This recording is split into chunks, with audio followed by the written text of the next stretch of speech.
بسم الله الرحمن الرحيم الحمد لله رب العالمين والصلاة والسلام على أشرف الأنبياء والمرسلين نبينا محمد وعلى آله وصحبه أجمعين وبعد الحمد لله আমরা পড়ছিলাম শাইখুল ইসলাম ইবনে তাইমিয়া রাহমাতুল্লাহ আলাইহির কিতাব আল আকিদাতুল ওয়াসিতিয়্যাহ এবং আমরা আকিদাতুল ওয়াসিতিয়্যাহ তিনি যেভাবে সাজিয়েছেন সেভাবে হচ্ছে প্রথমে তিনি যে সমস্ত আকিদা পোষণ করতে হবে সেগুলো আলোচনা করেছেন। তারপরে যে সমস্ত ওই সমস্ত আয়াতগুলো উল্লেখ করেছেন যেগুলোতে আসমা সিফাতের বর্ণনা এসেছে। প্রথমে কোরআন থেকে দলিল আনছেন, পরে হাদিস থেকে আনছেন। আমরা এখনো কোরআন থেকে দলিল আনছেন এগুলির মধ্যে আসি, হাদিসের মধ্যে ইনশাআল্লাহ আমরা অচিরে চলে যাব। তো কোরআনের মধ্যে আমরা যে সমস্ত সিফাতের বর্ণনা সেখানে এসেছে পড়বে দেখুন, হ্যাঁ, বর্ণনা সিফাতে এসেছে, বর্ণনা এই যেগুলো এসেছে সেগুলো অনেকগুলো আমরা আলোচনা করছি আলহামদুলিল্লাহ। আজকে আমরা আলোচনা করব সিফাত, কিছু সিফাত ফেলিয়া, কিছু সিফাত ফেলিয়া নিয়ে আলোচনা হবে। তো আজকে পড়ি আমরা ইনশাআল্লাহ। ওয়াকাউলুহু তাআলা, পড়েন তো।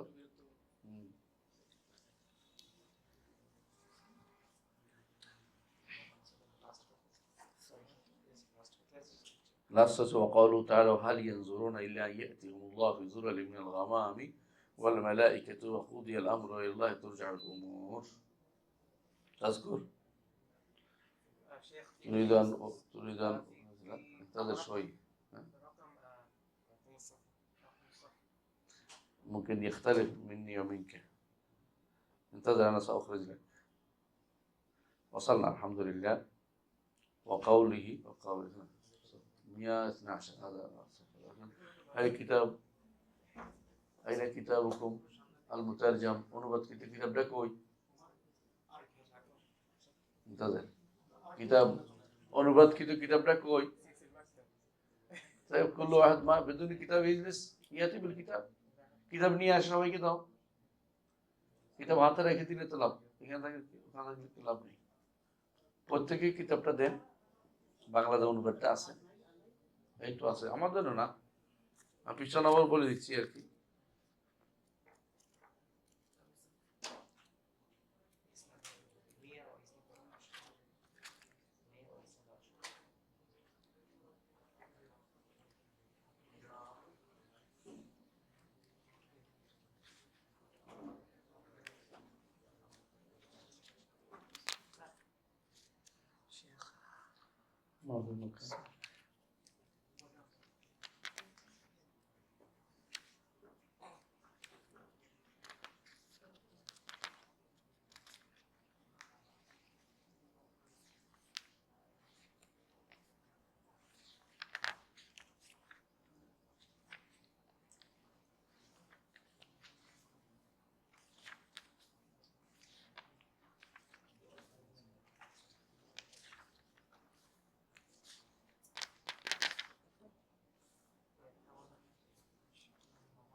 وجدته لما وجدته أنت وجدت، لكن في ناس ما وجدوا بعد، انتظر شوي حتى يجدوا.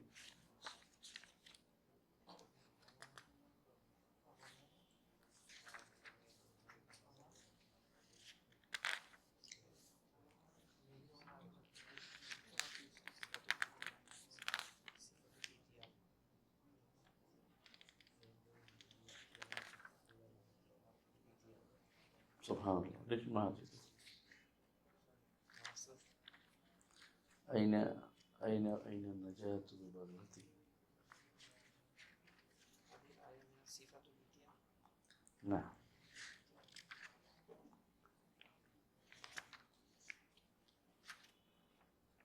وجدت الحمد لله. صفحة 22 نمبر بيشتغل.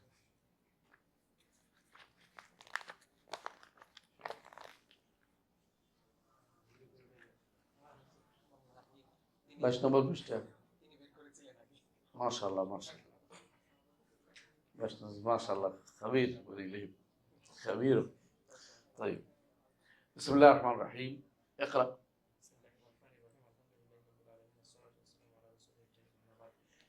وقال شيخ الإسلام ابن تيمية رحمه الله في عقيدة الواسطية وقوله তাই অসুবিধা নেই, আমার বোধহয় কিছু আর্থ করছে আগে কোনো কিছু। হ্যাঁ وقوله هل ينظرون إلا أن يأتيهم الله في ظلل من الغمام والملائكة وقضي الأمر هل ينظرون إلا أن يأتيهم الملائكة أو يأتي ربك أو يأتي بعض آيات ربك كلا إذا دكت الأرض دكا دكا وجاء ربك والملك صفا صفا. نقف هنا إن شاء الله، نقف هنا أو اقرأ آية اللي بعدها، اقرأ وراء التوبة. وقوله تعالى ويوم تشقق السماء بالغمام ونزل الملائكة تنزيلا.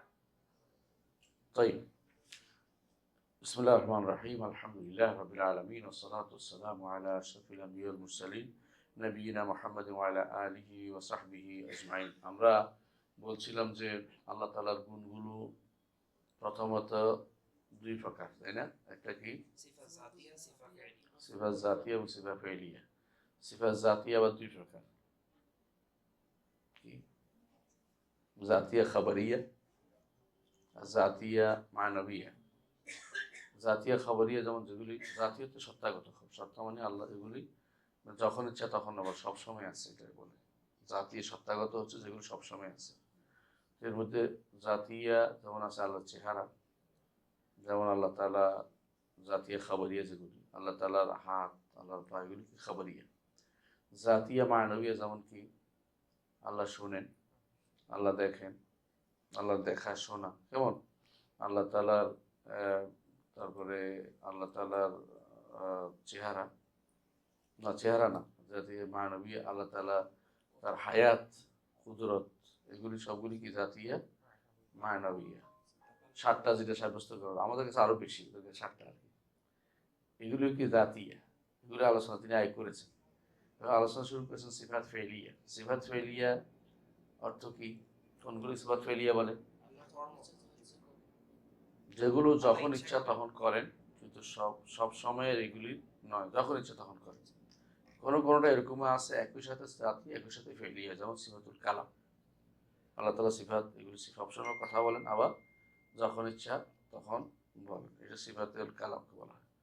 তো সিফাত জাতিয়া ফেলিয়ে দুইটা একসাথে হয়ে গেছে এখানে, একসাথে হওয়া মানে কর্মগত গুণ। একটা সত্তাগত, একটা হলো কর্মগত। সত্তাগত দুইভাবে বিভক্ত, একটা হচ্ছে বলছি একটু আগে সংবাদের মাধ্যমে প্রাপ্ত, নইলে আমরা চেহারার কথা বলতাম না যদি কোরআন হাদিসে না থাকতো, আমরা হাতের কথা বলতাম না যদি কোরআন হাদিসে না থাকতো। খবর দিয়ে বলে, খবর দিছে বলেই জানছি। আর একটা হচ্ছে জাতীয় মানবীয়, যা মানুষ আকল দিয়েও বুঝতে পারে, যা আকল দিয়েও বুঝতে পারে যে সৃষ্টির মধ্যে এটা ভালো, স্রষ্টার মধ্যে এটা অবশ্যই এর চেয়ে ভালো। যেমন সৃষ্টির মধ্যে সৃষ্টি শোনে, স্রষ্টা অবশ্যই শোনে। সৃষ্টি দেখে, স্রষ্টা অবশ্যই দেখে। সৃষ্টি কথা বলতে পারে, স্রষ্টা অবশ্যই কথা বলতে পারে। এটা হচ্ছে মোয়াজানা করে যে সৃষ্টি এবং স্রষ্টার মধ্যে, এটাকে বলা হয় মানবীয় বলে। আর এটাকে এরা বলে আকলিয়া, এই আশারি মাতুরিদের বলে আকলিয়া। ওরা এগুলি মানে, আরগুলি মানে না। তা আমরা যে সিফাত ফেলিয়াগুলো আলোচনা করতেছিলাম এতদিন ধরে, সিফাত ফেলিয়াগুলি মানে না কারা? মানে না কারা? যেমন আল্লাহ রাগ করেন, আল্লাহ, এগুলি সিফাত ফেলিয়া, কিন্তু সন্তুষ্ট হন, এগুলি কেউ মানে না, শুধু আহলে সুন্নাত জামাত ছাড়া। এগুলোই সিফাত, এই গুণগুলি কেউ মানে না। একেবারে ধরেন জাহামিয়া থেকে শুরু করে, জাহামিয়া, মুরতাজিলা, আশারি, মাতুরিদি কেউ মানে না এগুলো তারা কেন মানে না? কারণ এগুলি ওদের নিকট যা নতুন হয় তা ধ্বংসশীল। যেহেতু নতুন করে হয়, সেহেতু এগুলি ধ্বংস হয়ে যাবে। আর আল্লাহর জন্য তো কোনো ধ্বংসশীল কোনো গুণ সাব্যস্ত হতে পারে না। এই জন্য তারা কিয়াস করে এটা বাদ দিচ্ছে। আমরা কি বলি? নতুন হলেই ধ্বংস হওয়ার কথা না। আল্লাহ তাআলা যখন যা ইচ্ছা করেন, এটার সাথে ওই হাদেস আর কাদিম ওইটা যুক্ত করা যাবে না। এটা হচ্ছে এরিস্টটলের অধিবিদ্যা থেকে নিয়ে আসছে, এগুলি আইনে আমাদের ইসলামের উপর এগুলি প্রয়োগ করা যাবে না। আল্লাহ তাআলা যখন ইচ্ছে তখন তা করেন, এটাকে বাধা দিবার কেউ অধিকার রাখে, আল্লাহ যখন তা করেন। তো এই জন্য ওরা এটাকে অস্বীকার, কিন্তু আমাদের নিকট আল্লাহ তাআলা যখন যা ইচ্ছা তা করেন, এটাকে বাধা দেওয়ার অধিকার কারো নেই। এগুলি হলো সিফাত ফেলিয়া। সিফাত ফেলিয়া আবার দুই প্রকার। একটা হলো লাজিমা, একটা হলো মুতাআদ্দিয়া। লাজিমা হচ্ছে এগুলো যেগুলো সিফাত ফেলিয়া। লাজিমা হচ্ছে আল্লাহ নিজে কোনো কিছু করেন যেগুলির দ্বারা কোনো ফেইল আসে না, ফেইল মাফউল হয় না, মাফউল নেই, মাফউল নেই। মাফউল মানে ধরেন আপনি যেমন আল্লাহ সৃষ্টি করেছেন, সৃষ্টি একটা আসছে, কিন্তু আল্লাহ আরশের উপর উঠেছেন, কোনো মাফউল নেই। কথা কি বুঝছেন তো? যেমন আল্লাহ নিকট আসমায় নেমে আসেন, মাফউল নেই। কিন্তু সৃষ্টি করলে সৃষ্টি একটা জিনিস তৈরি, তো যেটা সৃষ্টি থাকে এটা হলো মুতাআদ্দি, আর যেটা সৃষ্টি মানে মাফউল থাকে না এটা হলো লাজিম। তো লাজিম এবং মুতাআদ্দির মধ্যে এই দুইটাই আমরা সাব্যস্ত করি। কেমন? আর কিন্তু এরা একটা সাব্যস্ত করে, দুইটাকেই নাম দিছে মাফউল, মানে দুইটাই সাব্যস্ত করে কি এটা দ্বারা যেটা হয় সেটা হলো কি, হ্যাঁ, এমন সিফাত, এমন যে সাব্যস্ত এটা মাফউল সাব্যস্ত করবে, এটাকে তারা সিফাত বলবে না, এটাকে তারা সিফাত বলবে না। এই জন্য তারা দেখেন ইস্তাওয়া অর্থ কি? উপরে উঠা। উপরে উঠা, তারা এটা বলতে রাজি। উপরে উঠলে কি হবে এটা বলতে রাজি আছে। বুঝে আসছে কথাটা? উপরে উঠলে কি হবে এটা দখল করেছে এটা বলতে রাজি আছে, উপরে উঠে বলতে রাজি নেই। ইস্তাউলা, হ্যাঁ। তো বুঝা গেল পার্থক্য হচ্ছে যে এরা আল্লাহর কর্ম অস্বীকার করেছে, আল্লাহর কর্মের পরে যে আল্লাহ কাজ অস্বীকার করেছে, কর্ম যেটা হবে ওইটা তারা মানতে রাজি আছে। তারা আল্লাহ রাগ করে মধ্যে বলে না, কি বলে সওয়াব দিবে, পরে আর ইয়া দিবে, এই গুনাহ দিবে, শাস্তি দিবে। আর আল্লাহ সন্তুষ্ট হয়ে বলতে রাজি নেই, কি বলতে রাজি আছে? সওয়াব দিবে। অর্থাৎ তারা আল্লাহর ফেলকে অস্বীকার করার জন্য যত কসরত করে, আল্লাহর কর্ম আল্লাহ তাআলা কিছুই করেন তাদের নিকট, তাদের নিকট আল্লাহ তাআলা কোনো কিছু করে না। আর আমাদের নিকট আল্লাহ তাআলা কুল্লু ইয়াউমিন হুয়া ফি শান, প্রতিদিনই তিনি কিছু না কিছু করেন। এর অর্থ হচ্ছে ইবনে কাসির রহমাতুল্লাহ আলাইহি বলেন, কাউকে মৃত্যু দেন, কাউকে জীবিত করেন, কাউকে অসুস্থ করেন, কাউকে সুস্থ করেন, কাউকে অর্থনৈতিকভাবে শক্তিশালী করেন, কাউকে অর্থনৈতিকভাবে দুর্বল অবস্থায় ফেলেন, কাউকে সুস্থ করেন, কাউকে অসুস্থ করেন। এইভাবে আল্লাহ তাআলা প্রতিদিন কাউকে কিছু না কিছু করেন। কুল্লু ইয়াউমিন হুয়া ফি শান, যেটা আমরা তাকদীরের ৫ নম্বর কাজ বলে থাকি, তাই না? তাকদীর ইয়াউমি মানে ডেইলি তাকদীর, এটা আল্লাহ তাআলা কোনোদিন কিছু না কিছু করেন। এগুলির নিকট তারা কোনোটা এগুলি মানতে রাজি না। তাদের নিকট এগুলি হচ্ছে আগে করেছেন, সেগুলো শুধুমাত্র সময় মতো শুধু বের হচ্ছে। মানে ধরেন আপনি আগে অর্ডার দিয়েছেন, অর্ডারটা অনেকদিন পরে কাজে লাগছে আর কি, এটা মনে করতেছে। মানে এখন যে আল্লাহ কিছু করে তা না, আল্লাহ এখন কিছু করে না। করলে কি হয়, কেন করতে পারেন না? করলে তিনি হাদেস হয়ে যাবেন, মানে তিনি নতুন হয়ে যাবেন, নতুন হলে মানে সৃষ্ট হয়ে যাবেন। এই জন্য তারা, হ্যাঁ, কারণ তাদের নিকট জগৎ ভাগ করতে হবে এভাবে, হয় পুরাতন নয় নতুন। পুরাতন হচ্ছে আল্লাহ, নতুন হচ্ছে সৃষ্টি, বুঝলেন তো? নতুন কিছু তিনি করবেন না, এটা তোমাকে মানা করছে কেন? নতুন কিছু তিনি করবেন, কারণ তিনি বলছেন মা ইয়াতি মিন যিকরি মির রাব্বি মুহদাসিন লাস্তামাউ ইয়ালআবুন। আল্লাহর পক্ষ থেকে নতুন নতুন অর্ডার আসবে, যখন ইচ্ছা তখন। আল্লাহ তাআলা একজন অসুস্থ ছিল, আমরা কান্নাকাটি করছি, আল্লাহ তাআলা তখন অর্ডার দিচ্ছেন যে এটা ভালো করে দাও। হ্যাঁ, আগেও লেখা ছিল এটা, এটা ভালো করে দিবে, এখনো আবার অর্ডার দিচ্ছে। তোমার অসুবিধা কোথায়? আল্লাহ তাআলা রাসূলুল্লাহ সাল্লাল্লাহু আলাইহি ওয়াসাল্লামকে মেরাজের রাত্রিতে প্রথমে কয় রাকাত বলছে? ৫০। পরে আবার কি করছে? বদলাইয়া ৫-এ নিয়ে আসছে। তো পরে তো আনছে। হ্যাঁ? তো এটা কি করবে এটারে? এটার কোনো ব্যাখ্যা তারা দিতে পারবে না। ওই একটাই করবে কি? ৩ টা জিনিস। ১ নম্বর বেদাতীদের ৩ নীতি মনে আছে তো? একটা হচ্ছে কি? খবর ওয়াহেদ।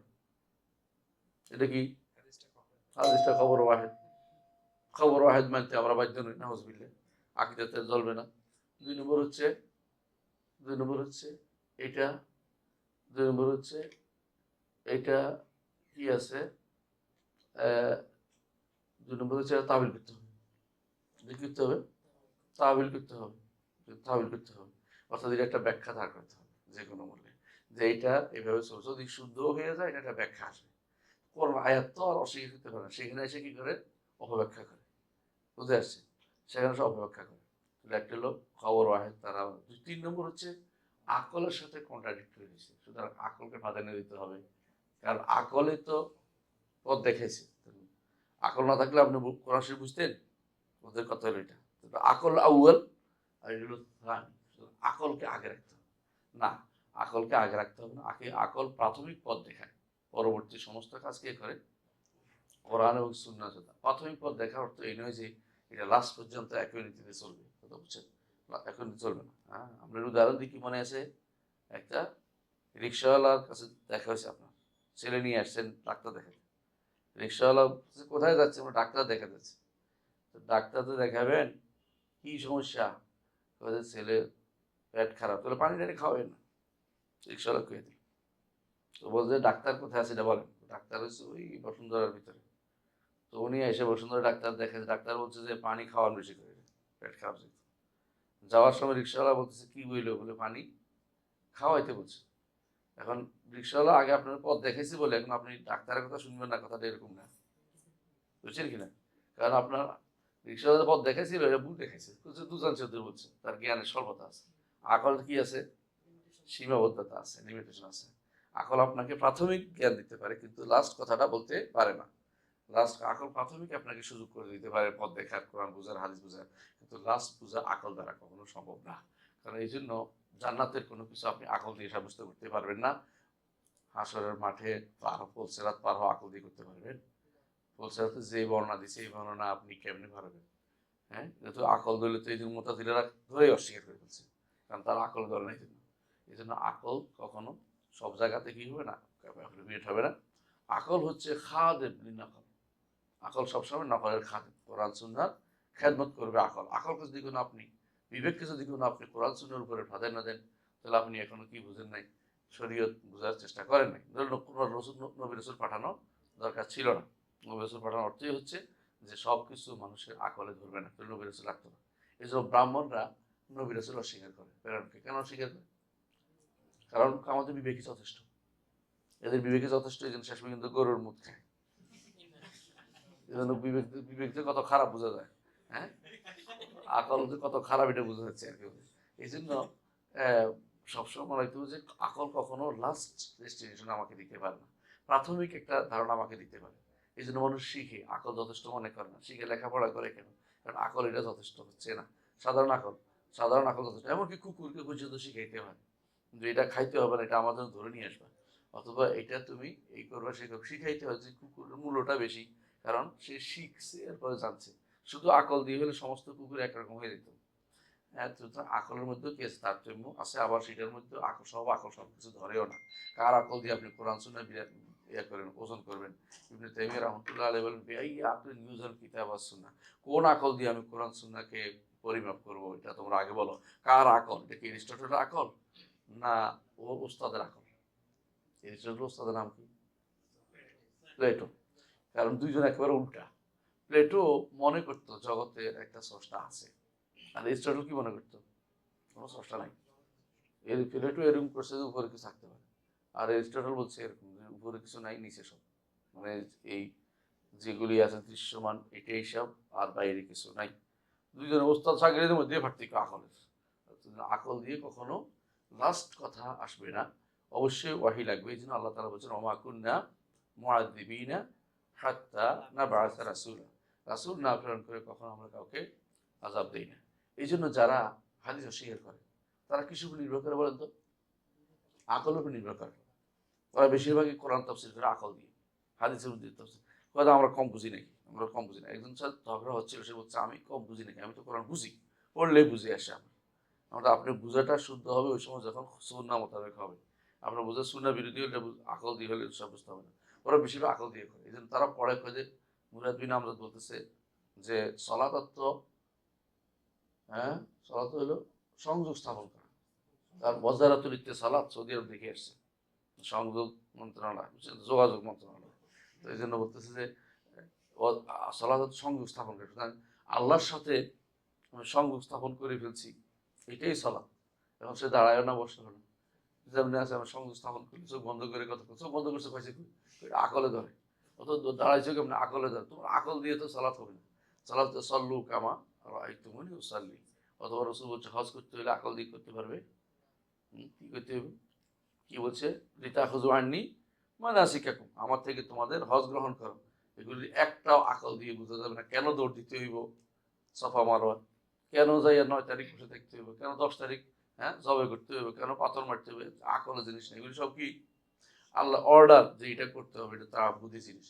সুতরাং এই জাতীয় যারা আকল খাটাবে এবাদতের মধ্যে, যেখানে বিভ্রান্তি তৈরি হবে, তাহলে আকীদার ক্ষেত্রে আকল তো মোটেই আসবে না।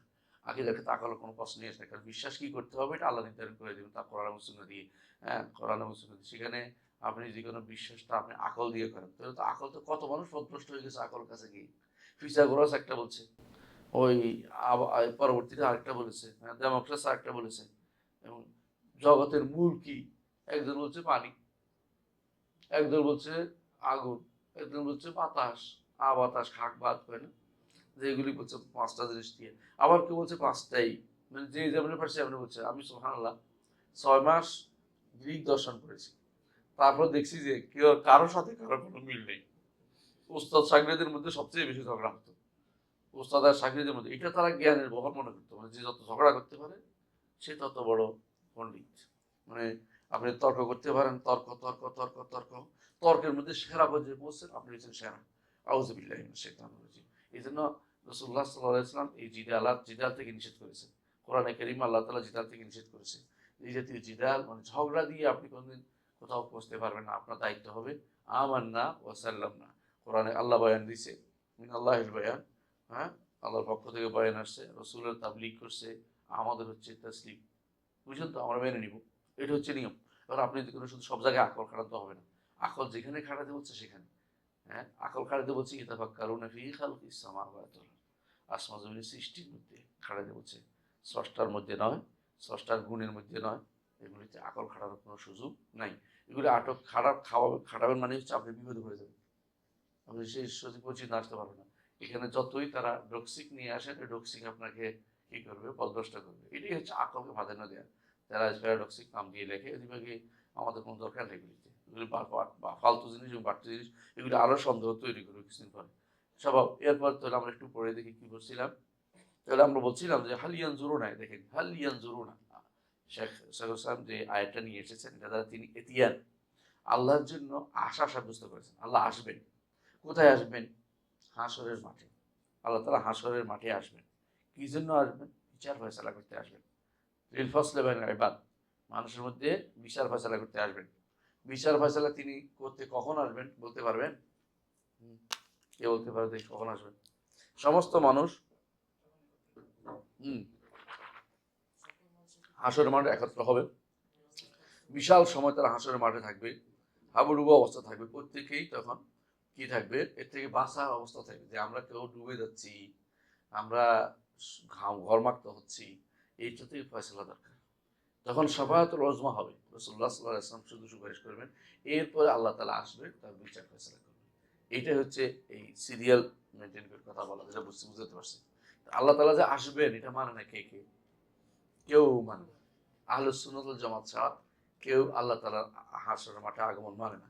তাদের নিকট আগমন অর্থ হচ্ছে আল্লাহর অর্ডার আসবে, 1 নম্বর অপেক্ষা, 1 নম্বর অপেক্ষা বা তাওয়িল। 2 নম্বর অপেক্ষা তাওয়িল কি করে জানা, মালাইকারা আসবে। আর মালাইকারা তো আলাদা আসবেই, আমরা অস্বীকার করছি এটা। অর্ডার আল্লাহ তাআলা এসে দিবেন, যা বলবেন অর্ডার দিবেন। আল্লাহ তাআলা বান্দার সাথে একান্ত হবে, একান্ত হবে, হাদিসে আছে। জিজ্ঞাসা করবেন, বান্দা তুমি এটা করেছো, এটা করেছো, এটা করেছো কিনা।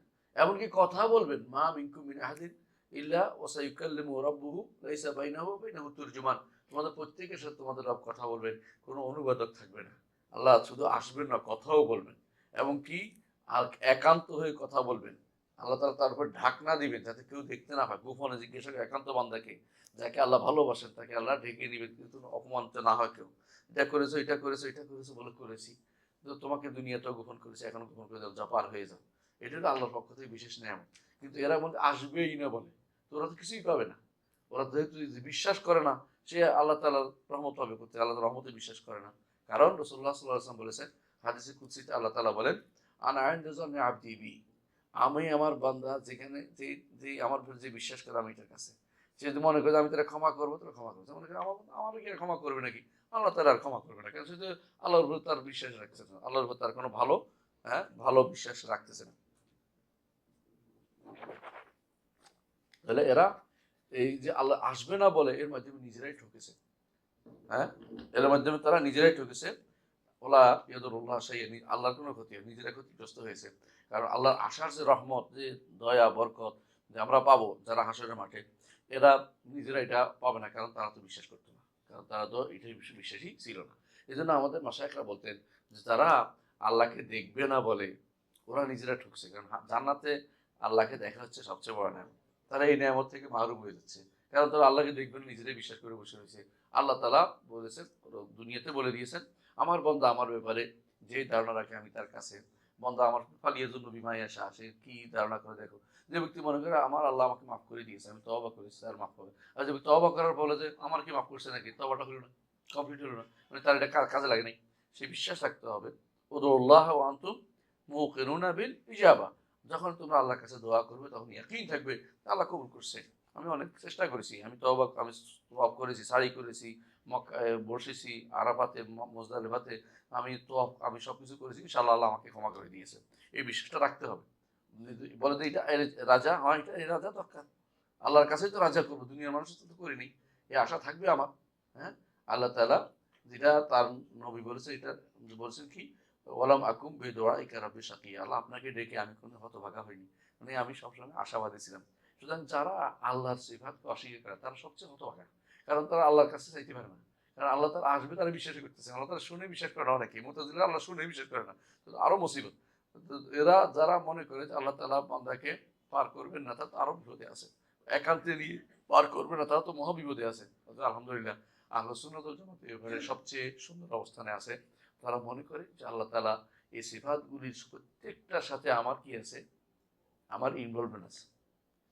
শোনেন মানে আমি ডাকলেই তিনি আমার ডাকা সাড়া দিবেন। তিনি আমার দেখেন মানে তিনি আমি কি করে দেখতেছেন, আমার অবস্থা দেখতেছেন, আমার রোকে জুলুম করে তিনি দেখতেছেন, তিনি আমাকে সাহায্য করবেন। তিনি ওয়াদা করেছেন, ইন্না লা নানসুরু রুসুলানা ওয়াল্লাযিনা আমানু ফিল হায়াতিদ দুনিয়া ওয়া ইয়াউমা ইয়াকুমুল আশহাদ, যে দুনিয়ার জীবনে সাহায্য করো, আখেরাতে সাহায্য করো। এটা কেউ যদি বলে আমার দেখেই না, যে মনে করে বসে আছে, সে তো আল্লাহ সাহায্য পাবে না। কেউ তো আল্লাহ সাহায্যের জন্য বিশ্বাসই করে না। যে বিশ্বাস করে না সেটা পাবে কোত্থেকে?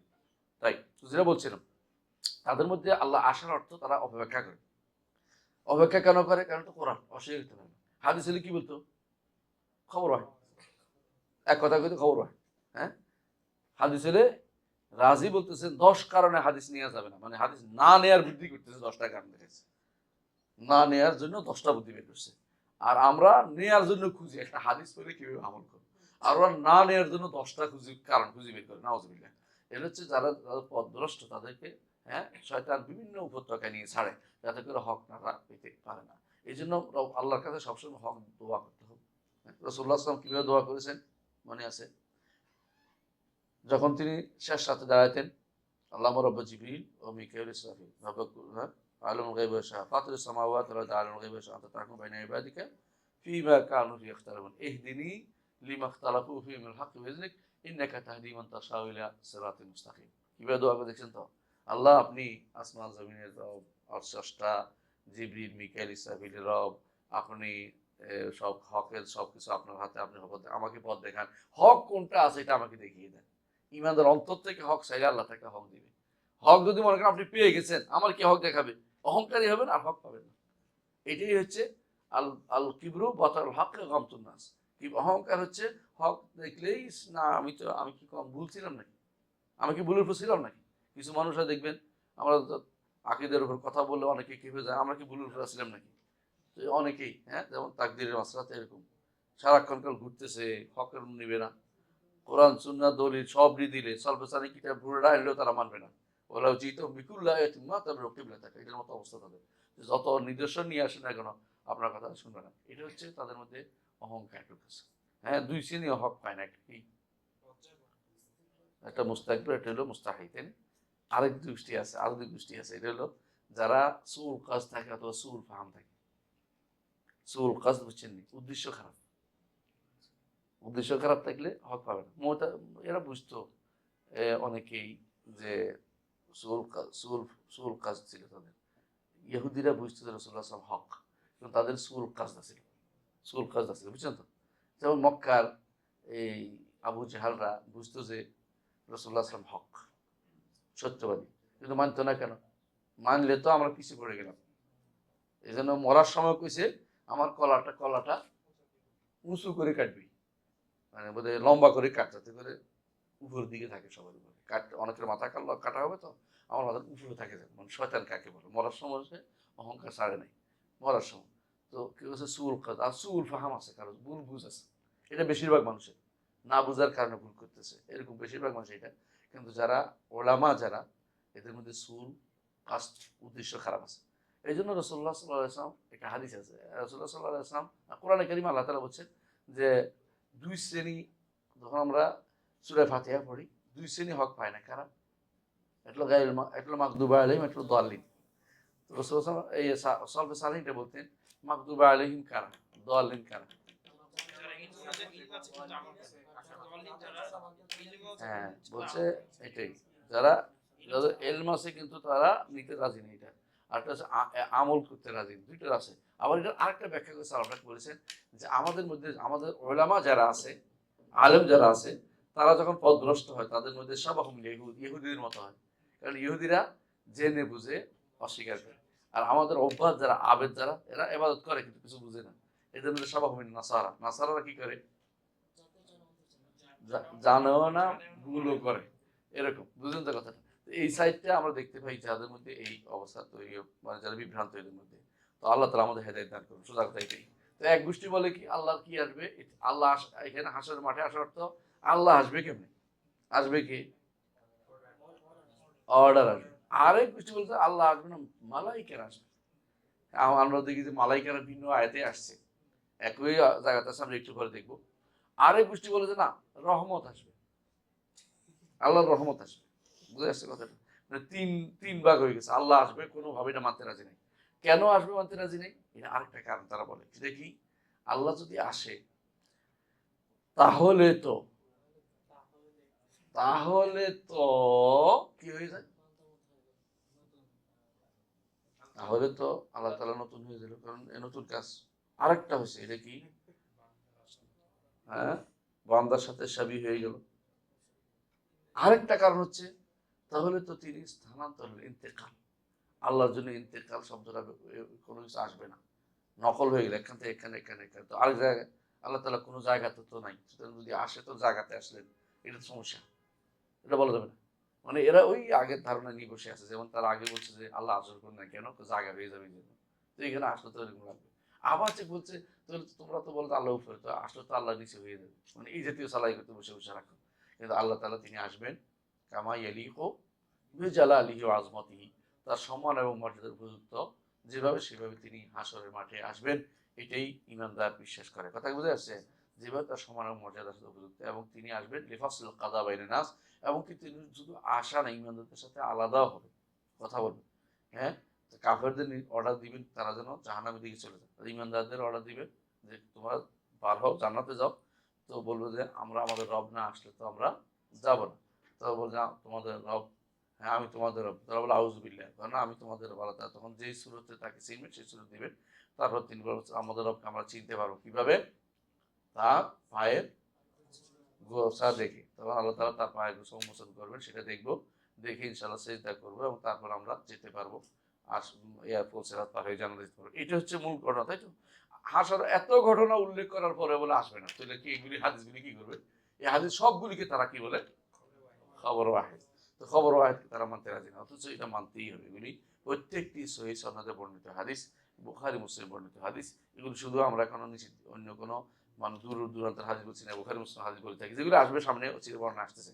তো এখানে আমরা যেটা বলতেছি এটা আগে আসেন। হাল ইয়ানজুরুনা, তারা তো অপেক্ষা করছে। ইয়ানজুরুনার কেন অপেক্ষা করছে জানেন? ইয়ানজুরুনা শব্দটার পরে যদি যদি কোনো ইয়া আসে, যদি কোনো বলতেছি যদি কোনো বা আসে, তখন একটা হয় ইলে, একটা অর্থ হয়, আর যদি ফি আসে তখন একটা অর্থ হয়। নাজরা ফি যদি হয় তখন অর্থ হলো চিন্তা করা, গবেষণা করা, কোনো কিছু নাজরা ফি এর ভিতরে চিন্তা করছে, মঞ্জুর ফি এর ভালো করে তাকাও, বুঝে না, চিন্তা করে দেখো। হ্যাঁ, তাফাক্কুর অর্থে আসছে, তাফাক্কুর অর্থে। আরেকটা অর্থ হচ্ছে যখন সেটা ইলে আসে তখন ওর তাকানো অর্থ হয়। যেমন উজুহুন, উজুহু ইয়াউমাইযিন নাযিরা ইলা রাব্বিহা নাযিরা, সেদিন কিছু চেহারা শুভ্রোজ্জ্বল হবে, অত্যন্ত হাস্যাস বাসাস হবে, আনন্দ উল্লাস দেখা যাবে সেগুলির মধ্যে। কি জন্য? কারণ তারা রবের দিকে তাকাচ্ছে, এই জন্য। আল্লাহর দিকে চোখে, আল্লাহ চেহারার দিকে যেদিন তাকাবেন সেদিন সবচেয়ে বেশি আনন্দ পাবে। মানুষ যখন নেয়ামত পায় তখন তার শরীরে কথাবার্তায় আচার আচরণে ফুটে ওঠে, আর যখন অবস্থা খারাপ থাকে থাকে, তাই না? এই জন্য আল্লাহকে দেখার যে আনন্দ, এই কারণে তার চেহারার মধ্যে আলোর আভা ফুটে উঠবে। এটা বলছে উজু ইয়াউমাইযিন নাযিরা ইলা রাব্বিহা নাযিরা, রবের দিকে তাকাবেন। এখানে কেন তাকানোর অর্থ হয়েছে ইলা থাকার কারণে। নাজারার সাথে ইলা থাকলে তাকানোর অর্থ হয়, বুঝলেন তো? আর এখানে এখানে যেহেতু ইলাও নাই, খেয়াল করেন, ইলা নাই, তাই না? আর কি আছে? ইলা নাই, বরং এমনি আসছে কোন রকমের ইয়া ব্যতীত, এই সেলা ব্যতীত, বেদুনে হারফেজার, হারফেজার বাদে আসছে, এই জন্য এখানে অর্থ হবে আশা। এখানে অর্থ হবে ইয়ে তাকানো, আল ইয়ে অপেক্ষা করা অর্থ, এখানে অর্থ হবে অপেক্ষা করা, ইন্তজার অর্থ হবে। যখন এরকম আসে তখন অর্থ কি? ইন্তজার করা অর্থ হয়। এরা অপেক্ষা করছে, এরা কারা? কাফেররা। কাফেররা অপেক্ষা করছে, কি জন্য বলছে, ধমক দিচ্ছে আল্লাহ তাআলা, ঈমান আনে না কেন? বুঝে আসছে কথাটা? তারা তো অপেক্ষা করছে যে সেই দিনের, কারণ সেই দিন ভয়াবহ দিন, সেদিন ভয়াবহ। হ্যাঁ, ওয়াকানা ইয়াওমান আলাল কাফিরিনা আসীরা, সেই দিনটা হচ্ছে কাফের উপরে ভয়াবহ। কানা কানা শাররুহু মুস্তাতিরা, সে তার যে ভয়াবহতা অনেক বিশাল, সেদিন অনেক বেশি ভয়াবহতা। কোরআন কারীম বারবার সেই দিনের কথা উল্লেখ করেছে। সেদিনের বিভিন্ন নাম দিয়েছে, ওয়াকিয়া নাম দিয়েছে, হাক্কা নাম দিয়েছে, বিভিন্ন নাম দিয়েছে সেই দিনের, কারণ ভয়াবহ একটি দিন। তো বলতেছে হাল ইয়ানজুরু ইল্লা ইয়াতিয়াহুমুল্লাহ, তারা তো অপেক্ষা করছে সেই দিনে যেদিন আল্লাহ আসবে। কথা বুঝছেন তো? আল্লাহ তো সেদিন আসবেন ফি যুলালিন মিনাল গামাম, মেঘের ছায়া আসবে। মেঘের ছায়া কেন আসবে? আল্লাহ কি, মেঘ কি আল্লাহর উপরে? নাউজুবিল্লাহ। তো মেঘের ছায়া তৈরি করবেন আল্লাহ আসার জন্য, এটা তার মর্যাদার জন্য উপযুক্ত। এই জন্য মানে তিনি এমনি আসবেন না, সাদা মেঘের ছায়া থাকবে, তারপর আল্লাহ তাআলা আসবেন। এটা হচ্ছে সম্মান মর্যাদার জন্য এরকম আল্লাহ তাআলা তৈরি করবেন, যারা তিনি আসবেন এটার জন্য। এটা হচ্ছে তার আসার আগের ঘটনাটা, এটা তার মুসাহাবা বলে, মানে তিনিও আসবেন, এটাও থাকবে। এটা থাকবে কেন? তার মর্যাদার জন্য। এমনি আসবেন না শুধু, তার বিশেষ সম্মান দেখিয়ে বিশেষ অবস্থান তৈরি করে তিনি আসবেন। এটা হচ্ছে তার যুলাল মিনাল গামাম, অর্থাৎ মেঘের ছায়া। কোরআনে কারিমে মেঘের ছায়ার কথাটা প্রচুর আসছে, মেঘের ছায়ার কথা কয়েক জায়গায় আসছে। এর অর্থ হচ্ছে যে জুলাল মিনাল গামাম বুঝলে আপনি বুঝবেন যে এটার অর্থ এই নয় যে আল্লাহ তাআলা ছায়ার নিচে আছে, এটা বোঝার কোনো উপায় নেই। অথবা ছায়া তার আল্লাহ, আল্লাহ তাআলা আসতে ছায়ার মোতাজ এটা না, বরং এইটা তিনি আনবেন কিন্তু তার মর্যাদা বোঝানোর জন্য, তার সম্মান মর্যাদাকে, যে তিনি এমনি এমনি আসবেন না, এটা তৈরি করে দিবেন একটা সাদা মেঘের, তারপর তিনি আসবেন। যেমন আমরা এর আগেও এরকম পড়েছি যে হাসরের মাঠ, হাসরের আল্লাহ তাআলা তিনি যে আসবেন সেখানে একটা হাদিস আছে যে কানাফি আমা, হ্যাঁ, আর কানাফি আমা হাদিসে পড়ছেন কিনা? আমা বলে হাদিসটা, আইনে কান রাব্বুনা আযজা ওয়া জাল্লা ক্বাবলা আন ইয়াখলুকাস সামাওয়াতি, আসমান জমিন সৃষ্টির আগে আল্লাহ কোথায় ছিলেন? এই প্রশ্ন করেছে কি সাহাবাই কোশ্চেন। রাসূল কি জবাব দিলেন? কানাফি আমা, তিনি আমাতে ছিলেন। আমা মানে কি? আমার দুটো অর্থ করা হয়েছে, এটা কোথায় ছিলেন জানি না, এই অর্থ করছে আমার ত্যাগ গোষ্ঠী। এটা হচ্ছে আরেকটা অর্থ সুন্দর, এটা হলো আমার অর্থ হলো এমন মেঘ যে মেঘের উপরে নিচে কোনো বাতাস নেই। এখনকার মেঘগুলি কি নিচে বাতাসের কথা বলছেন তো, এই হাদিসটা এইভাবে আসছে। এর অর্থ এমন একটা মেঘ ছিল যে মেঘে তিনি ছিলেন, মেঘের উপরে তিনি ছিলেন, যার উপরে নিচে কোনো বাতাস ছিল, অর্থাৎ এটা একান্ত তার খাস জিনিস, সেটার উপর ছিলেন। আরশ কুরসি সৃষ্টির, আরশ সৃষ্টির আগে তিনি সেখানে ছিলেন, তারপর তিনি আরশ সৃষ্টি করেছেন। এটা হলো এটার অর্থ, সঠিক অর্থ। অনেকে না বুঝার কারণে বলে যে জানি না অর্থ, এটা একটা হতে পারে আমা ইন আর আমা, দুইটা অর্থ আছে। যদি টানে পড়া হয় জানি না কোথায় ছিলেন জানি না, আর একটা অর্থ হচ্ছে তিনি মেঘের উপরে ছিলেন, এটাকে স্বীকার করতে হবে। বুঝে আসছে?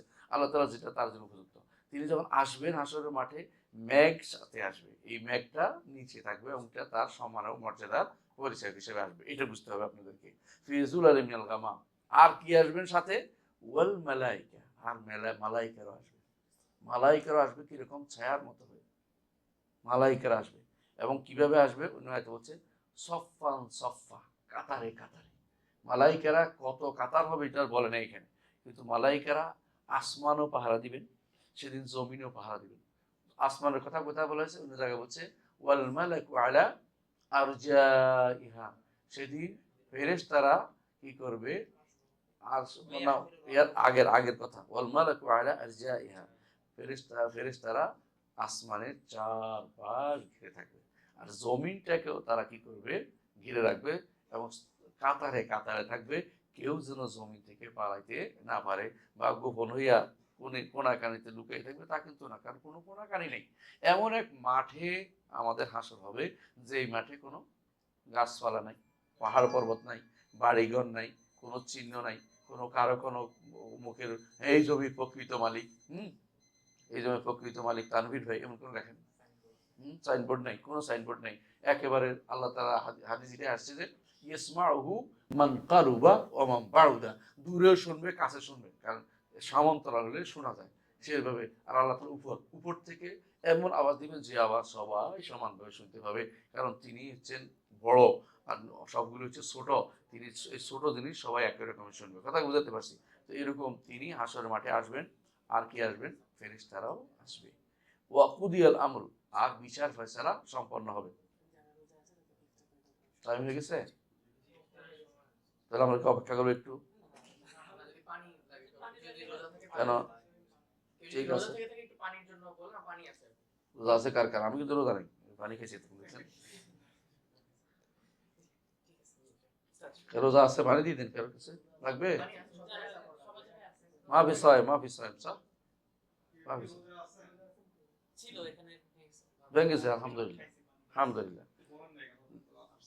নাস্তা দিয়ে দেন ওনাকে, থাকলে ওনার স্পেশাল খাবার না, আগে আসছে। আচ্ছা আচ্ছা, ঠিক আছে। তাই আমরা একটু শুনে নিই এখন। তাই কি বলছেন? ওয়াকুদিয়াল আমরু, আর ফয়সালা করা হবে। ফয়সালা বুঝেন তো? মানুষের মধ্যে ফয়সালা করা হবে যে কে কি পাবে, জান্নাত না জাহান্নাম নির্ধারণ করে দেওয়া হবে। এটা হলো কুদিয়াল আমরু। ওয়া ইলাল্লাহি তুরজাউল উমুর, সবকিছু আল্লাহর কাছেই প্রত্যাবর্তন হবে। মানুষ কি করবে না করবে, মানুষের আখিরাতে মানুষ কোথায় যাবে না যাবে, এটা নির্ধারিত হয়ে যাবে। এটা কি বুঝে আসছে কথাটা? তাহলে আল্লাহ আসবেন হাসরের মাঠে কি করার জন্য? ফয়সালা করার জন্য। যে যা করেছে তা দিবেন, ভালো যা করেছে ভালো পাবে, মন্দ যা করেছে তা মন্দের শাস্তি সে পাবে। এবং যে সূক্ষ্ম মেঘ, এটা অবশ্যই তার সাথে আল্লাহ তাআলা সেটা আসবে, তার আল্লাহ তাআলাও আসবেন, সেটাও আসবে। আর ফেরেশতারা তার ছায়া হিসেবে আসবে, কারণ তারা মানুষ এবং জিনকে কি করবেন?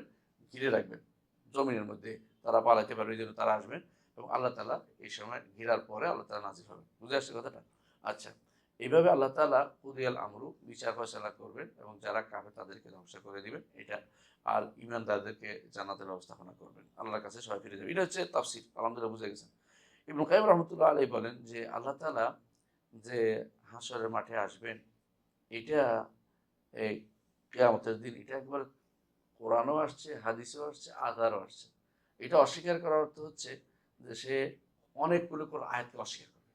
এজন্য এটা এমন আয়াত যেগুলি অস্বীকার করেছে, কারা অস্বীকার করেছে? এমনকি আশারী মাতুরিদীরা অস্বীকার করেছে। এরপরও যদি কেউ আশারী মাতুরিদকে আহলুস সুন্নাহ বলে, তো দুঃখজনক। বুঝলেন আপনি কথাটা?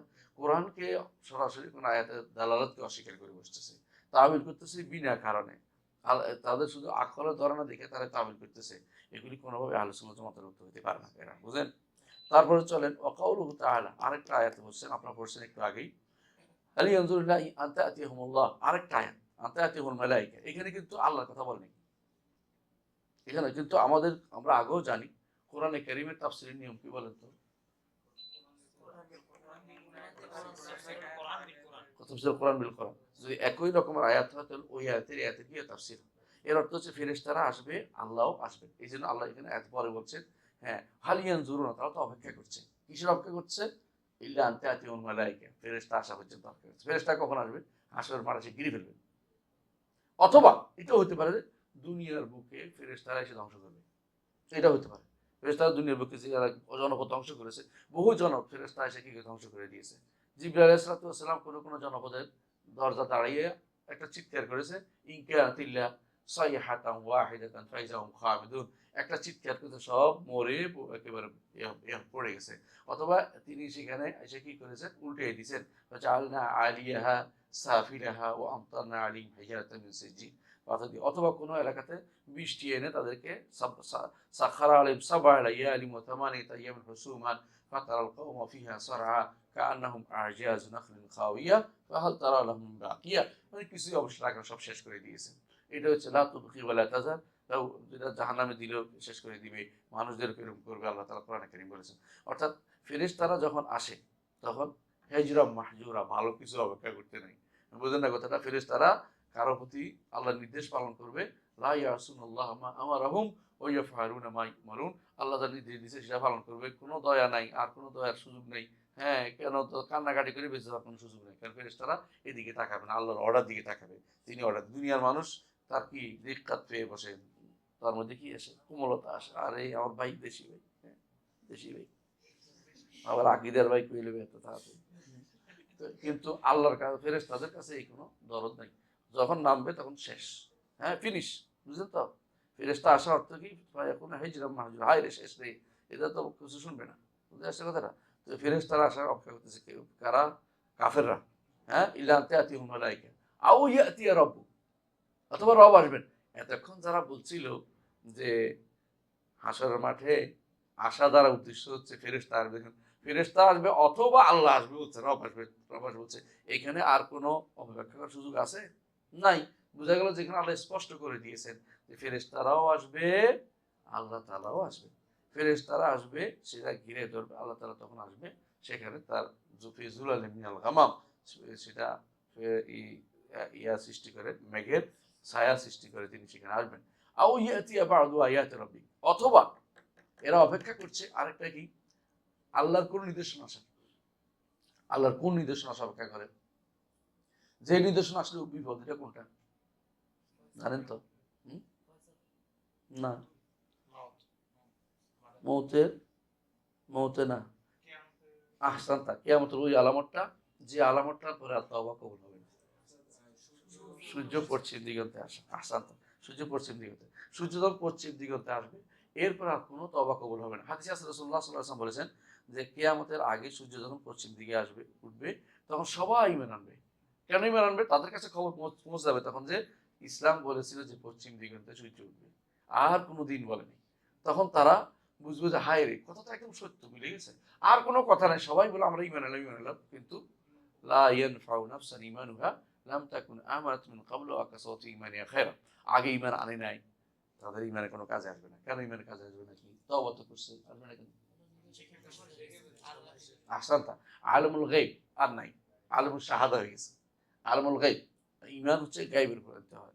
ঈমান যখন শাহাদা হয়ে যায়, সবাই দেখে ফেলে, তখন আর ঈমানের কোনো মর্যাদা থাকবে না, ঈমানের কোনো গ্রহণযোগ্য হবে না। কারণ আল্লাহ তাআলা পরীক্ষার জন্য পাঠিয়েছেন। পরীক্ষার যখন রেজাল্ট হয়ে যায়, রেজাল্ট চলে আসে, তখন আর কোনো পরীক্ষা দেবো কান্নাকাটি করলেও কাজ হবে না। হ্যাঁ, আমি এখন পরীক্ষা দেবো, এটা যদি কেউ শুনবে না। এই জন্য পরীক্ষার রেজাল্ট চলে আসছে, কি পশ্চিম দিকে সূর্য উঠছে, এই জন্য আর কোনো কথা গ্রহণ করা হবে না। সুতরাং এরা অপেক্ষা করছে, হয় ফেরেশতা এসে ধ্বংস করবে, না আল্লাহ তাআলা আসবে হাসরের মাঠে, না দুনিয়ার বুকেই তাদের জন্য কি করবে, একটা সময় আসবে যে সময় তারা ঈমান আনলে সেটা গ্রহণ করা হবে না। এটা কোন থেকে? পশ্চিম দিকে সূর্য উঠলে। আও ইয়াতিয়া বা'দু আয়াতি রাব্বিক, সূরা আনআম 108 নম্বর। তাই এটুকু আমরা জানলাম যে তাহলে আল্লাহ আসবেন, তাই না? সিফাত সাব্যস্ত হয়েছে, এটা হলো মূল কথা, আল্লাহ আসা সিফাতটা কি হয়েছে, সাব্যস্ত হয়েছে। তাই আরেকটা হচ্ছে ওয়া কাউলুহু, আল্লাহ তাআলার বাণী, কাল্লা ইযা দুক্কাতিল আরদু দাক্কান দাক্কা, কখনো নয়, অর্থাৎ এরা যা বলছে তা না, এটা ধমকি দেওয়ার জন্য আসে, কাল্লা আসে ধমকি দেওয়ার জন্য, এরা যা চিন্তা করছে তা না, বরং আমি যা বলছি তা শুনো। কোরআনে কারিম এরকম বহু জায়গাতে আছে, কাল্লা, কাল্লা, কখনো না, তুমি যা চিন্তা করছো তা নয়, হে মানুষ তুমি যা চিন্তা করছো তা নয়, আমি যা বলছি তা শোনো। মানুষদেরকে সাবধান করার জন্য এটা আসে। কি বলছেন? কাল্লা, কখনো তোমরা যা মনে হচ্ছে তা নয়, ইজা দুক্কাতিল আরদু দাক্কান দাক্কা, ওই সময় কথা স্মরণ করো যখন জমিন দাক্কান দাক্কা হবে। দাক্কা অর্থ ঢাকা, ঢাকা সহ চূর্ণ বিচূর্ণ, চূর্ণ বিচূর্ণ, ধাক্কা ধাক্কা দুইবার আসার কারণে চূর্ণ বিচূর্ণ হয়েছে। বুঝলেন তো? একবার আসলে হয়তো চূর্ণ। হম, এই জন্য দুক্কা কয়, যেটা ওই যে খায়, দেখছেন না, ওই যে এখন আরবরা খায়, হ্যাঁ, হ্যাঁ, এটা গুঁড়া জিনিসটা খায়, দুঃখ মানে এটা চূর্ণ বিচূর্ণ করছে, তো চূর্ণ করা জিনিস, চূর্ণ আর কি, তো চূর্ণ, হ্যাঁ, রুটির সাথে আরেকটা কিছুর সাথে দেয়, ওই যে জাবাদির সাথে দেয়, দইয়ের সাথে দেয়। যাই হোক, রুটিও যে কোনো জিনিস আগে পাউডার করে, চূর্ণ, পাউডার চূর্ণ করা আর কি, দুক্কা বলে। তো ধাক্কান ধাক্কা অর্থাৎ চূর্ণ বিচূর্ণ করে ফেলছে, যদি এটা কাপ দিয়ে, বড় কাপ দিয়ে রেখে গেল, দোক্কা, কিন্তু দুক্কান অর্থাৎ ধাক্কা অর্থ চূর্ণ বিচূর্ণ করা। কাল্লাই যা দুক্কাতিল আরদু দাক্কান দাক্কা, জমির কি হবে, চূর্ণ বিচূর্ণ হবে। চূর্ণ বিচূর্ণ হলে কি হবে, ফাকানাত হাবা মামবাত্তা, মোমবাত্তা, তখন এগুলো কি হাবা, বাতাস উড়ে উড়ি ধূলিকণার মতো হয়ে যাবে, তাহলে তো চূর্ণ বিচূর্ণ হয়ে গেছে। এখন আপনি পাহাড় দেখতেছেন, তখন পাহাড় থাকবে না। এখন আপনি বিভিন্ন শক্ত জিনিস দেখতেছেন, কিছুই থাকবে না, সবকিছু কি হয়ে যাবে, চূর্ণ বিচূর্ণ হয়ে যাবে। চূর্ণ বিচূর্ণ হওয়াটা যদি এখন মানুষ না বুঝে, আগে মানুষ বুঝতো না, বুঝতো, এখন তো মানুষ সবাই বলে যে যদি মঙ্গল গ্রহের সাথে পৃথিবীর একটা ধাক্কা লাগে, কি হবে, কিছুই পাওয়া যাবে না। শুধু সেটা নয়, অন্য গ্রহ থেকে পাথর আসলে তো মানুষ ভয়ে মরে যাচ্ছে যে বাংলা পৃথিবীতে কোন একটা পাথর কোথায় পড়তেছে, পরে দেখতে পড়ে না, কারণ আল্লাহর সময় আসে নাই তো। আল্লাহ যে বলছে পড়বে, এটা এখন সময় আসেনি, তবে পড়ার সম্ভাবনা আছে। তিনটা যে ভূমিধস হবে, এমনি না হইতে পারে, কিছু কারণে হইতে পারে, এমনও হইতে পারে, তবে পড়ার সম্ভাবনা আছে। তাহলে আল্লাহ তাআলা যখন চাইবেন তখন হবেই। কিন্তু আপনি আল্লাহ যখন চাইবেন ধ্বংস, প্রলয়ঙ্কারী ধ্বংস, যেটা ফানা, যেটা যেটা একেবারে সব কিছু চূর্ণ বিচূর্ণ করে দিবে, তখন তো ওই কাওয়াকে বুনতাছে না, হ্যাঁ, ওয়াইদাল বিহারু ফুজিয়াত ওয়াইদাল কুবুরু বুরসাত, জিবাল জিবাল সবকিছু চূর্ণ বিচূর্ণ হয়ে যাবে, একটার সাথে একটা কি হয়ে যাবে, ঘর্ষণ লেগে যাবে। এই যে সবকিছু ধ্বংস হয়ে যাওয়া, এটাই তো হচ্ছে ফানা, এটা কিয়ামতের প্রথম ধাপ। প্রথম ধাপ, আবার তৈরি হবে নতুন করে আরেকটা ধাপ। তো প্রথম ধাপের এই ধ্বংস, এই চূর্ণ বিচূর্ণ হওয়াটা এখানে বলা হয়েছে। তারা কি দেখে না যে অচিরেই সাবধান, যে দুক্কাতিল আরদু দাক্কান দাক্কা, সমস্ত জমিন কি হবে, চূর্ণ বিচূর্ণ হয়ে যাবে। ওয়াজা রব্বুকা, এখানে হচ্ছে দরকার, আর কি হবে, ওয়াজা রব্বুকা, আর আপনার রব আসবেন। কোথায় আসবেন, এটা মাঝখানে আলোচনা কি আছে, কি আছে, হযফ আছে। অর্থাৎ চূর্ণ বিচূর্ণ হবে, আবার কি হবে, নতুন একটা জমিন তৈরি হবে। এমন জমিন তৈরি হবে যাতে কোনো মালিকানা কারো নাই, যাতে কাকুর সিন্নাকি, ওই জমিন কিসের মতো, আটার কাইয়ের মতো, আটার কাইয়ের মতো, যাতে পা দিলে ডুবে যায়। কারণ আর যেখানে কি থাকবে, ঘামতে থাকবে মানুষ। সেই জমিনের উপরে যখন মানুষ অবস্থান করবে অনেক লম্বা টাইম, তারপরে ওয়াজা রব্বুকা, আপনার রব আসবেন। বুঝেছ, মানে সিরিয়াল এইভাবে অর্থ করবেন। ওয়াল মালাকু, আর কে আসবেন, ফেরেশতা গোষ্ঠী আসবেন। আমাদের রব কেন আসবেন, মানুষের মধ্যে ফয়সালা করতে। এর আগে কি হবে, রাসূলুল্লাহ সাল্লাল্লাহু আলাইহি ওয়াসাল্লামের শাফাআতুল উযমা অনুষ্ঠিত হবে। ওয়াজা রব্বুকা ওয়াল মালাকু সাফফান সাফফা, আর মালাকরা আসবে কাতারে কাতারে। তাহলে ফেরেশতা আসা বলতে পারবে না, বরং আল্লাহই আসবেন, এটা বলতে হবে। আল্লাহ স্বয়ং আসবেন। কিভাবে আসবেন জানি না, তারপরে তার ধরনও আমাদের জানা নাই। কামা ইয়ালিকু বিজালালিহি ওয়া আযমাতিহি, তার সম্মান এবং মর্যাদা এবং মহত্ব বড়ত্বের সাথে যেভাবে উপযুক্ত, সেভাবে তিনি হাশরের মাঠে আসবেন, এটা ঈমান আনতে হবে। এটা ঈমান আনে না কারা, আমরা আগেও বলেছি, কারা আনে না, কেউ আনে না, কারণ কেউ মানে না, এটা মানে কেউ মানে না, মানে আশা আহলে সুন্নাত ওয়াল জামাত ছাড়া আর কেউ এটা মানে, আশারি, মাতুরিদি, মুতাজিলি, জাহমি, তারপরে কারামতি, এগুলি কেউ, মানে কারমাতা যত বলেন ফালসিফা দর্শন, কেউ মানে না আল্লাহ তাআলা হাশরের মাঠে আসবে। কারণ তাদের ফালাসিফাদের নিকট হাশরের মাঠ নাই, হাশরের মাঠ নাই। দার্শনিকরা হাশরের মাঠ মানে না, কারণ মানুষ মরে গেলে আবার কেমনে আসে, কে কইছে তো, দমক দিবে একটু, তাহলে বিশ্বাস করে না। হ্যাঁ, কারামে তাদের নিকট হাসর মানে হচ্ছে ইমাম, তাদের যে ইমাম আছে না, নেতা, ও রাগ করলে হাসর হয়েছে, মানে সবকিছু বাতিনি অর্থ সব। হ্যাঁ, ওই হচ্ছে একজন চলে গেছে, আরেকজনের মধ্যে ইমাম বা আল্লাহ মানে স্রষ্টা, ওটা ইমামের ভিতরে, এটা বিশ্বাস করে বসে আছে, বুঝতে পারছি। এই জন্য কারাবি তারা, এরকম বহুতের কাছে। হ্যাঁ, আসলে রাতে বিরতি দিতে হবে ইনশাল্লাহ, আর একটু 1 মিনিট পরে আমরা আরেকটু পড়বো ইনশাল্লাহ, শেষ করবো ইনশাল্লাহ। সালাতে বিরতির পরে আমরা আরেকটু পড়বো, তারপর আরেকটু একটু সময় কথা বাকি আছে। তো আল্লাহ মালাকু সফান সাফা, মালাকরা আসে কোথায় থাকবে, কাতারে কাতার সারিবদ্ধ থাকবে। কিভাবে, অর্থাৎ জিন এবং মানবরা যেন পালাইতে না পারে, জমিনের চারপাশে তারা কি করবে, ঘিরে থাকবে। এটা হচ্ছে এটা তফসিল।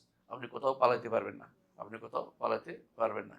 এই জন্য ইমাম দাহাক বলেন যে, যে আসমানের অধিবাসী ফেরেশতারা যখন আসবে, জমিনকে ঘিরে রাখবে, তখন 7টা কাতার হবে, এটা ওনার মত। এই জন্য ইমাম ওয়াহিদ এটা উল্লেখ করেছেন, বাগাবি উল্লেখ করেছেন, বাগাবি। কিন্তু আমরা যেহেতু এটা হাদিস দ্বারা উল্লেখ করেন, আমরা বলবো যে নিশ্চয়ই তিনি ইস্তেহাদ করেছেন, আমরা শুনেছেন কারো থেকে, যে কাতারে কাতারে ফেরেশতারা, যেহেতু সব বলছে তো 7 বলছে, তো 7 কাতার থাকবে। তো এতে কোনো সন্দেহ নাই যে কাতার বিভিন্ন রকম হবে, এবং শেষের কাতার কি হবে, আল্লাহ তাআলা আরশের চারপাশে থাকবে, কারা, ফেরেশতারা। ও তারাল মালাইকাতা হাফিনা মিন হাওলিল আরশি ইউসাব্বিহুনা বিহামদি রাব্বিহিম, আপনি তখন দেখতে পাবেন ফেরেশতাদেরকে কি, তারা আরশের চারপাশে ঘিরে কি বলতে, সুবহানাল্লাহি ওয়া বিহামদিহি বলছে। এটা হচ্ছে সুবহানাল্লাহ। এখনো তারা বলছে, তখনও বলবে। ওয়া কুদিয়া বাইনাহুম বিল হাক্কি ওয়া কিলাল হামদু লিল্লাহি রাব্বিল আলামিন। এর মধ্যে আমরা থামি, ইনশাআল্লাহ নামাজ পড়ে বাকি আলোচনা করব, কেমন, ইনশাআল্লাহ আরো পূর্ব ইনশাআল্লাহ। সব কিছু ঠিক আছে, চা খাতে খেতে পড়ান তো জায়েজ আছে।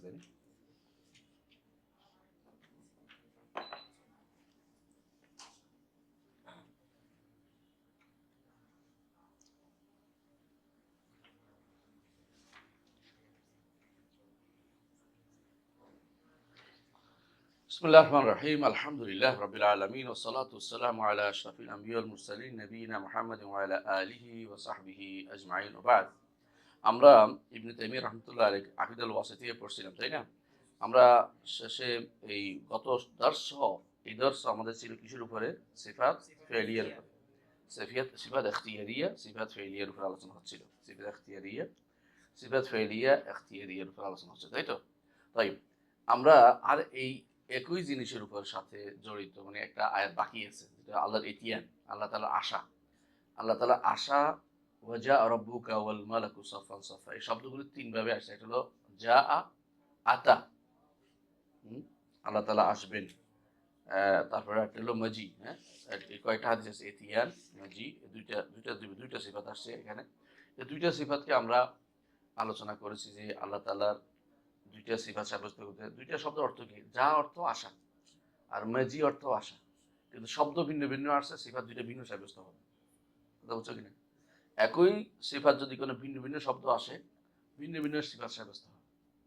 কিন্তু একই সিফাতে তুমি অনুবাদ করতে গেলে যদি আরবি ভাষায় অনুবাদ করো, শব্দ অনুবাদ করতে সাবধান হইবে, কারণ কখনো কখনো যেই শব্দ দিয়ে অনুবাদ করছে এই শব্দ হয়তো এটা অ্যাপ্রোপ্রিয়েট অনুবাদ না।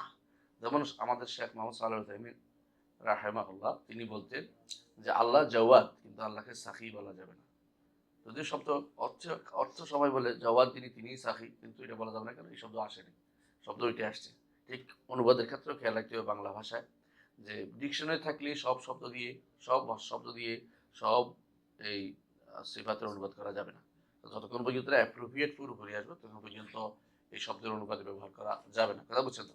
এখানে আল্লাহ তাআলা দুইটা সিফাত হলো ইতিয়ান, এটা হলো মাজি, আল্লাহ আসবেন, আগমন করবেন, দুইটাই বুঝায়।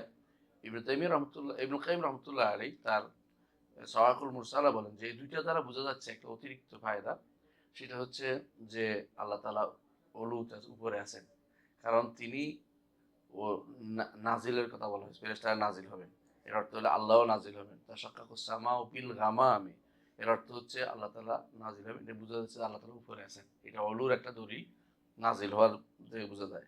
অলুর একটা দলিল, তিনি আসবেন, অবশ্যই তিনি উপর থেকে আসবেন, এটাও একটা অলু, তিনি যে উপরে সর্বোচ্চ, তিনি উপর সর্বোচ্চ সত্তা, এটা প্রমাণ করে। বরং সর্বোচ্চ সত্তা প্রমাণ করে এরকম বহু দলিল আছে আল্লাহ সর্বোচ্চ সত্তা, কিন্তু তারপরেও মানে না কারা? হ্যাঁ, মানে না কারা? এটা মানে না কারা? জাহমিয়ারা, আহলুস সুন্নাত ছাড়া আর কেউ মানে না, সত্য কথা। আর কেউ মানে না। এটা এটা দিয়ে পরীক্ষা হবে যে আল্লাহ তাআলাকে কতটুকু তারা মানে। আশ্চর্যের বিষয় হচ্ছে আশারি কিছু কিছু আশারি মুতাকাদ্দিমিন যারা ছিল তারা কিন্তু আল্লাহকে উপরে মানত, কিন্তু কেউ একটা জিনিস মানতে যে আল্লাহ সিফাত ফেলি হিসেবে আল্লাহকে উপরে উঠেছেন মানত না। রহমান আরশে উঠেছে এটা মানত না। আল্লাহ উপরে উঠেছে এটা মানলে তো এটা আমল হয়ে যায়, কাজ হয়ে যায়। আল্লাহ কোনো কাজ করেন না, এটা করলে তো কেন করলেন? আল্লাহকে কে ইন্সপিরেশন করলো, কেন করলো, এই জাতীয় কথাবার্তা চালু হয়ে যায়। নাউজুবিল্লাহ। এন্তেকাল কেন হলেন? এন্তেকাল তো সিফাতুল মুহদাসাত, সিফাত মানে সৃষ্টির গুণ, আল্লাহ হইতে পারে না, এই জাতীয় তারা নিজেরা সাব্যস্ত করে। আল্লাহর জন্য কি হবে না হবে তারা নির্ধারণ করে দিবে, আল্লাহ বললে হবে না, মানে তারা নির্ধারণ করে দিবে। নাউজুবিল্লাহ।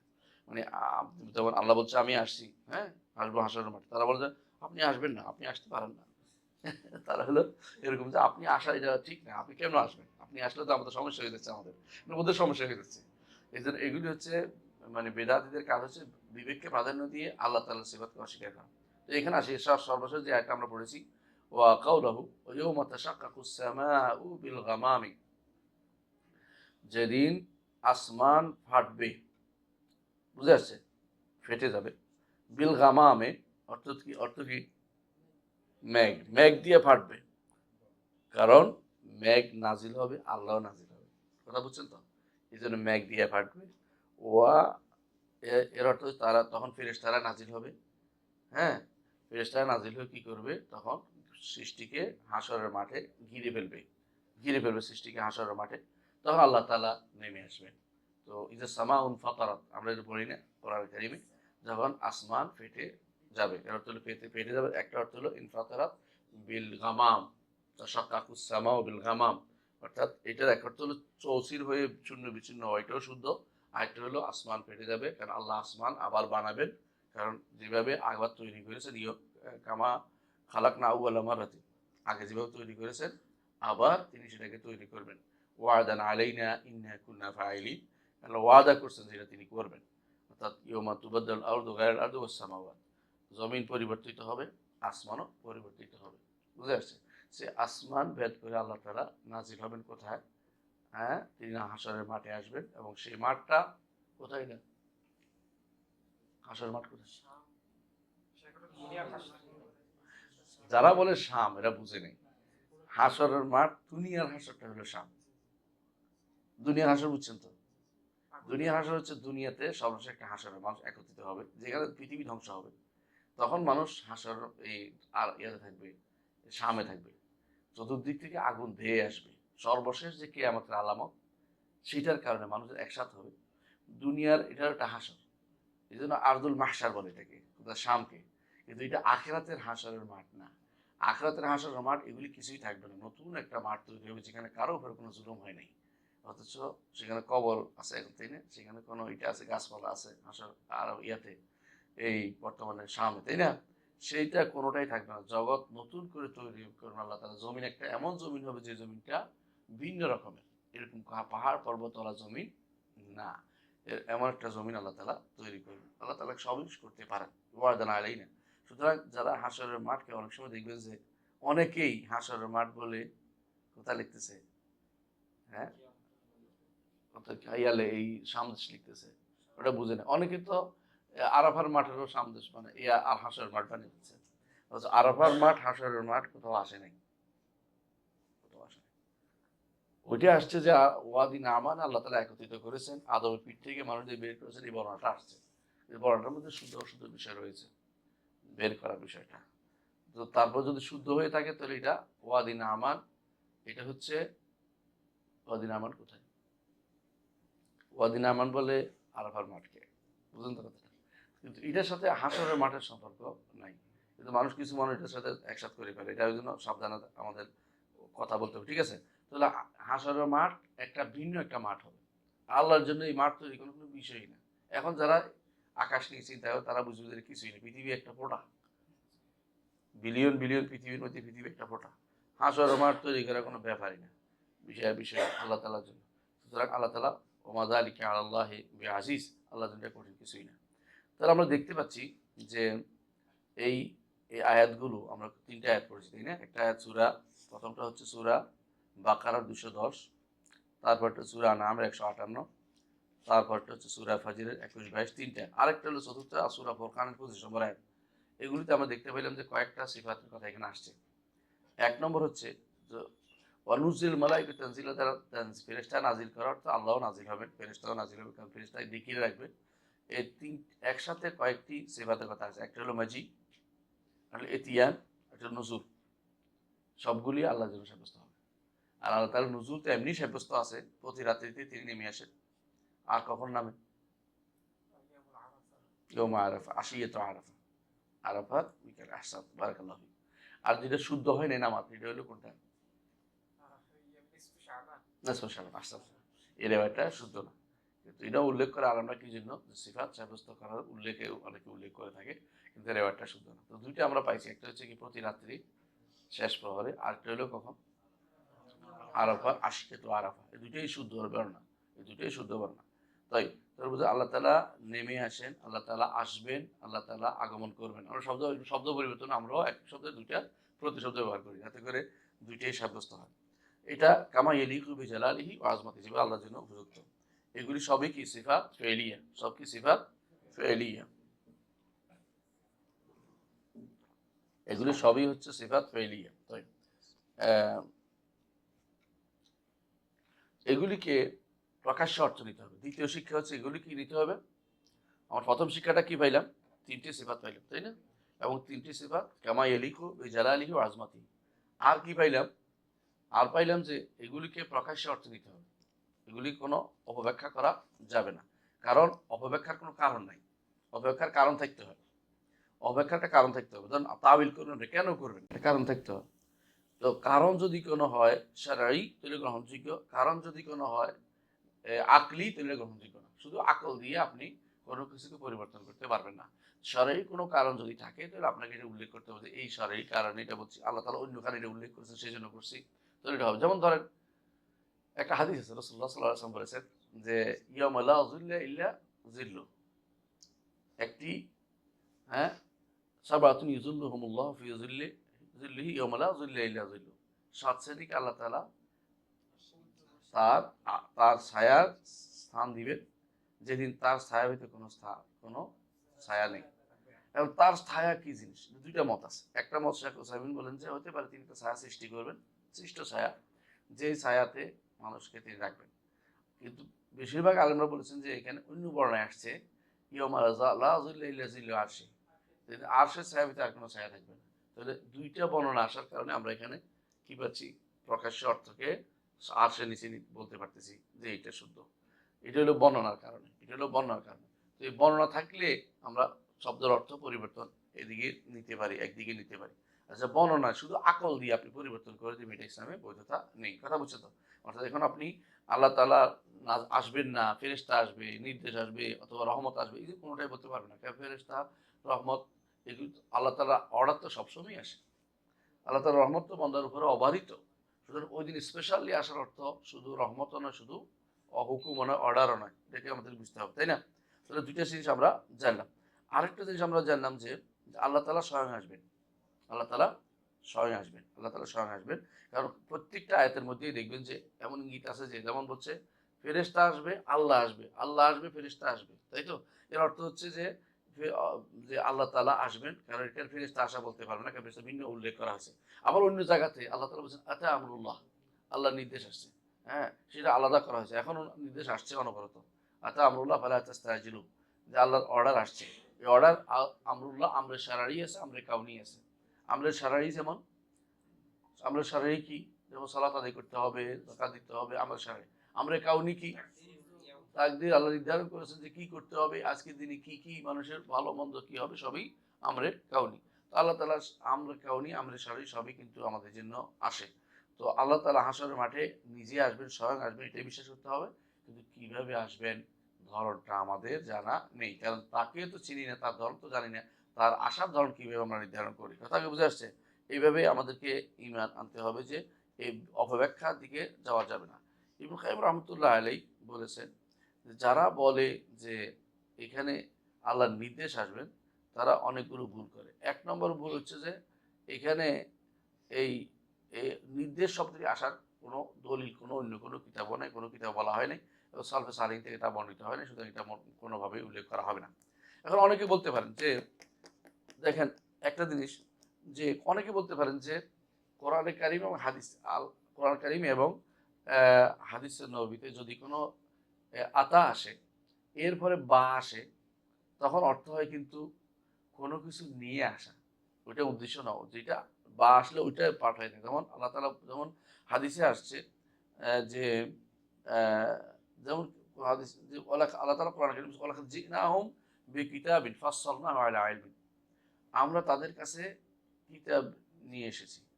তো আল্লাহ নিজে আসছে না, কিতাব পাঠাইছে? কিতাব পাঠাইছে।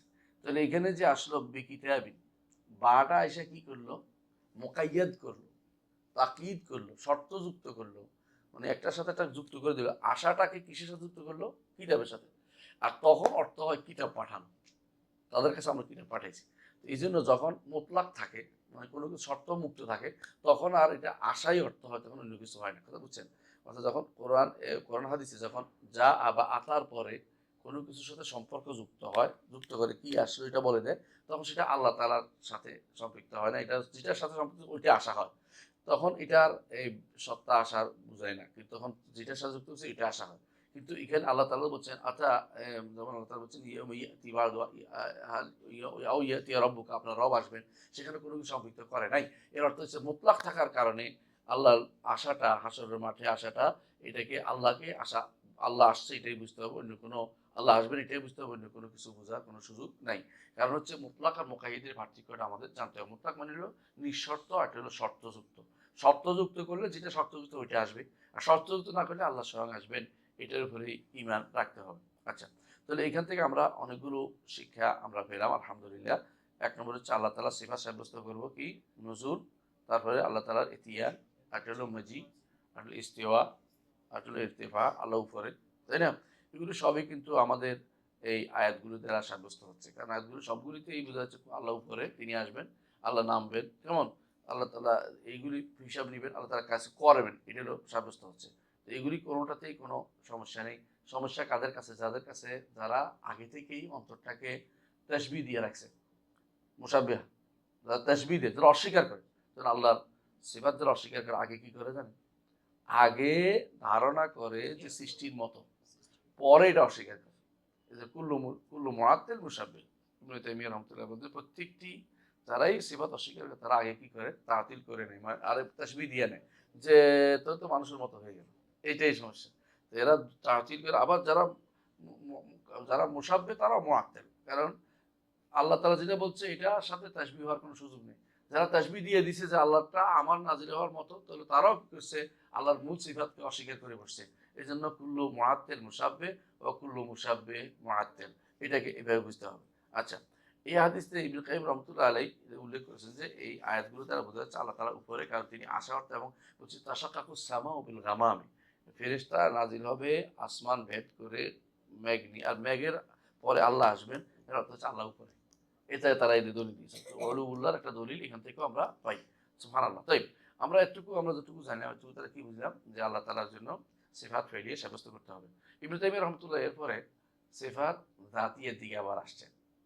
সিফাত জাতিয়া, আল্লাহর জন্য সিফাত জাতি। আগে তিনি সিফাত সামরিয়া, যেগুলো সিফাত সামরিয়া এগুলিকে আলোচনা করেছেন, যেগুলো সিফাত মানবিয়া সেগুলো আলোচনা করেছেন, সিফাত জাতিয়া, সামরিয়া, মানবিয়া। আর এখন সিফাত খাবারিয়া গুলো আনতেছেন, মাঝখানে আলোচনা করেছেন সিফাত ফেলিয়া, আবার সিফাত খাবারিয়া গুলো আনতেছেন। এর মধ্যে সর্বপ্রথম আনছেন যে আল্লাহর ওয়াজহ, চেহারা, আল্লাহর চেহারা। এই জন্য তিনি কি বলছেন পড়েন, ওয়াকাউলুহু وقوله ويبقى وجه ربك ذو الجلال والإكرام كل شيء هالك কুল্লু মান আলাইহা ফান, নাই শুধু উল্লেখ করেন না, আচ্ছা অসুবিধা নেই। ওয়াইয়াবকা ওয়াজহু রাব্বিকা যুল জালালি ওয়াল ইকরাম, কুল্লু মান আলাইহা ফান। আলাইহা আপনাদের কি বুঝাচ্ছে? আলাইহা, আলাল আরদি, আলা জমিনের বুকে যা আছে, বুঝছেন তো কথাটা? কিন্তু আমাদের ভাইরা এটা অর্থ তাড়াতাড়ি খেয়াল না করে, যারা সবুজ পাখির বিশিষ্ট এক আলেম আছে বাংলাদেশে, মানুষকে তাকফির করতে আগে, কিন্তু কমেছে আর কি। তো বলতেছে যে আমরা নাকি মনে করি আল্লাহ তাআলা এক পা, আল্লাহ তাআলার এক হাত, আল্লাহ তাআলার এক চোখ, মানে শয়তানি করে ইচ্ছা করে আমাদেরকে অপমান করার জন্য বলে। আমরা এগুলো কোনোদিন বলিনি। তারপর আবার কি বলে যে আল্লাহ তাআলা শুধু চেহারাটা থাকবে আর সব ধ্বংস হয়ে যাবে, মানে বুঝছি কোথাও? না, আল্লাহ তাআলা বাকি থাকবে, আল্লাহ তাআলার চেহারাও অবশ্য থাকবে। এটা হলো আমাদের বলা উদ্দেশ্য। কিন্তু চেহারা সাব্যস্ত করে যদি বলেন যে চেহারা সত্তা সহ, তাহলে ঠিক আছে। আর যদি চেহারাকে বাদ দিয়ে বলেন যে চেহারা বলতে যা সত্তা বোঝাচ্ছি, তাহলে ভুল বলছেন। কথা বুঝছেন? কথা বুঝেন নাই? আল্লাহ তাআলার চেহারা সাব্যস্ত করবেন এবং বলবেন যে আল্লাহর চেহারাও থাকবে, সত্তাও থাকবে। আর যদি বলেন যে আল্লাহর সত্তা থাকবে, চেহারার কথা উল্লেখ করবেন না, তাহলে আপনি ভুল করছেন। কারণ ওয়াজ আগে আসছে, চেহারা আসছে, চেহারাকে সাব্যস্ত করবেন। তো আল্লাহ তাআলার জন্য চেহারা সাব্যস্ত করতে হবে। চেহারাকে অনেক সময় মানে মুখমণ্ডল লেখে, না লেখাই ভালো। মুখমণ্ডল বলতে অনেকটা নির্ধারিত হয়ে যায়, মুখ সাথে সম্পৃক্ত। চেহারা লেখাটাই উচিত, কারণ চেহারাটাই সুন্দর, অনুবাদের ক্ষেত্রে এটা উত্তম। কিন্তু এটা কেউ যদি মুখমণ্ডল বললে মুখ মানে মানুষের সৃষ্টির মতো করছে, এটাও বলা যাবে না, এটা তো বাড়াবাড়ি। তো চেহারা বলাই উচিত, কিন্তু মুখমণ্ডল বললেই ইয়া হয়ে যায় না, এই তাসবিহ হয়ে যায় না, এটা ভুল বলা। কারণ এটার অর্থ, এই অর্থ ওয়াজ্য অর্থ মুখমণ্ডল সারা দুনিয়া থেকে সবসময় অর্থে আসে, কিন্তু এটা আল্লাহর জন্য যেরকম ইয়ালিকু বিজালালি ওয়া আজমাতি, আল্লাহ বান্দারটা বান্দার মতো। সুতরাং এটা নিয়ে যে তাসবিহ দিয়েছে কথাটা এরকম না। তবে কুল্লু মান আলাইহা ফান, জমিনের বুকে যা আছে সবই কি হবে? ধ্বংস হবে। ওয়াইয়াবকা ওয়াজহু রাব্বিকা, বাকি থাকবেন কে? আল্লাহ তাআলার চেহারা, তার সত্তা সহ। যুল জালালি ওয়াল ইকরাম, মহান আল্লাহর চেহারা তৈরি কি?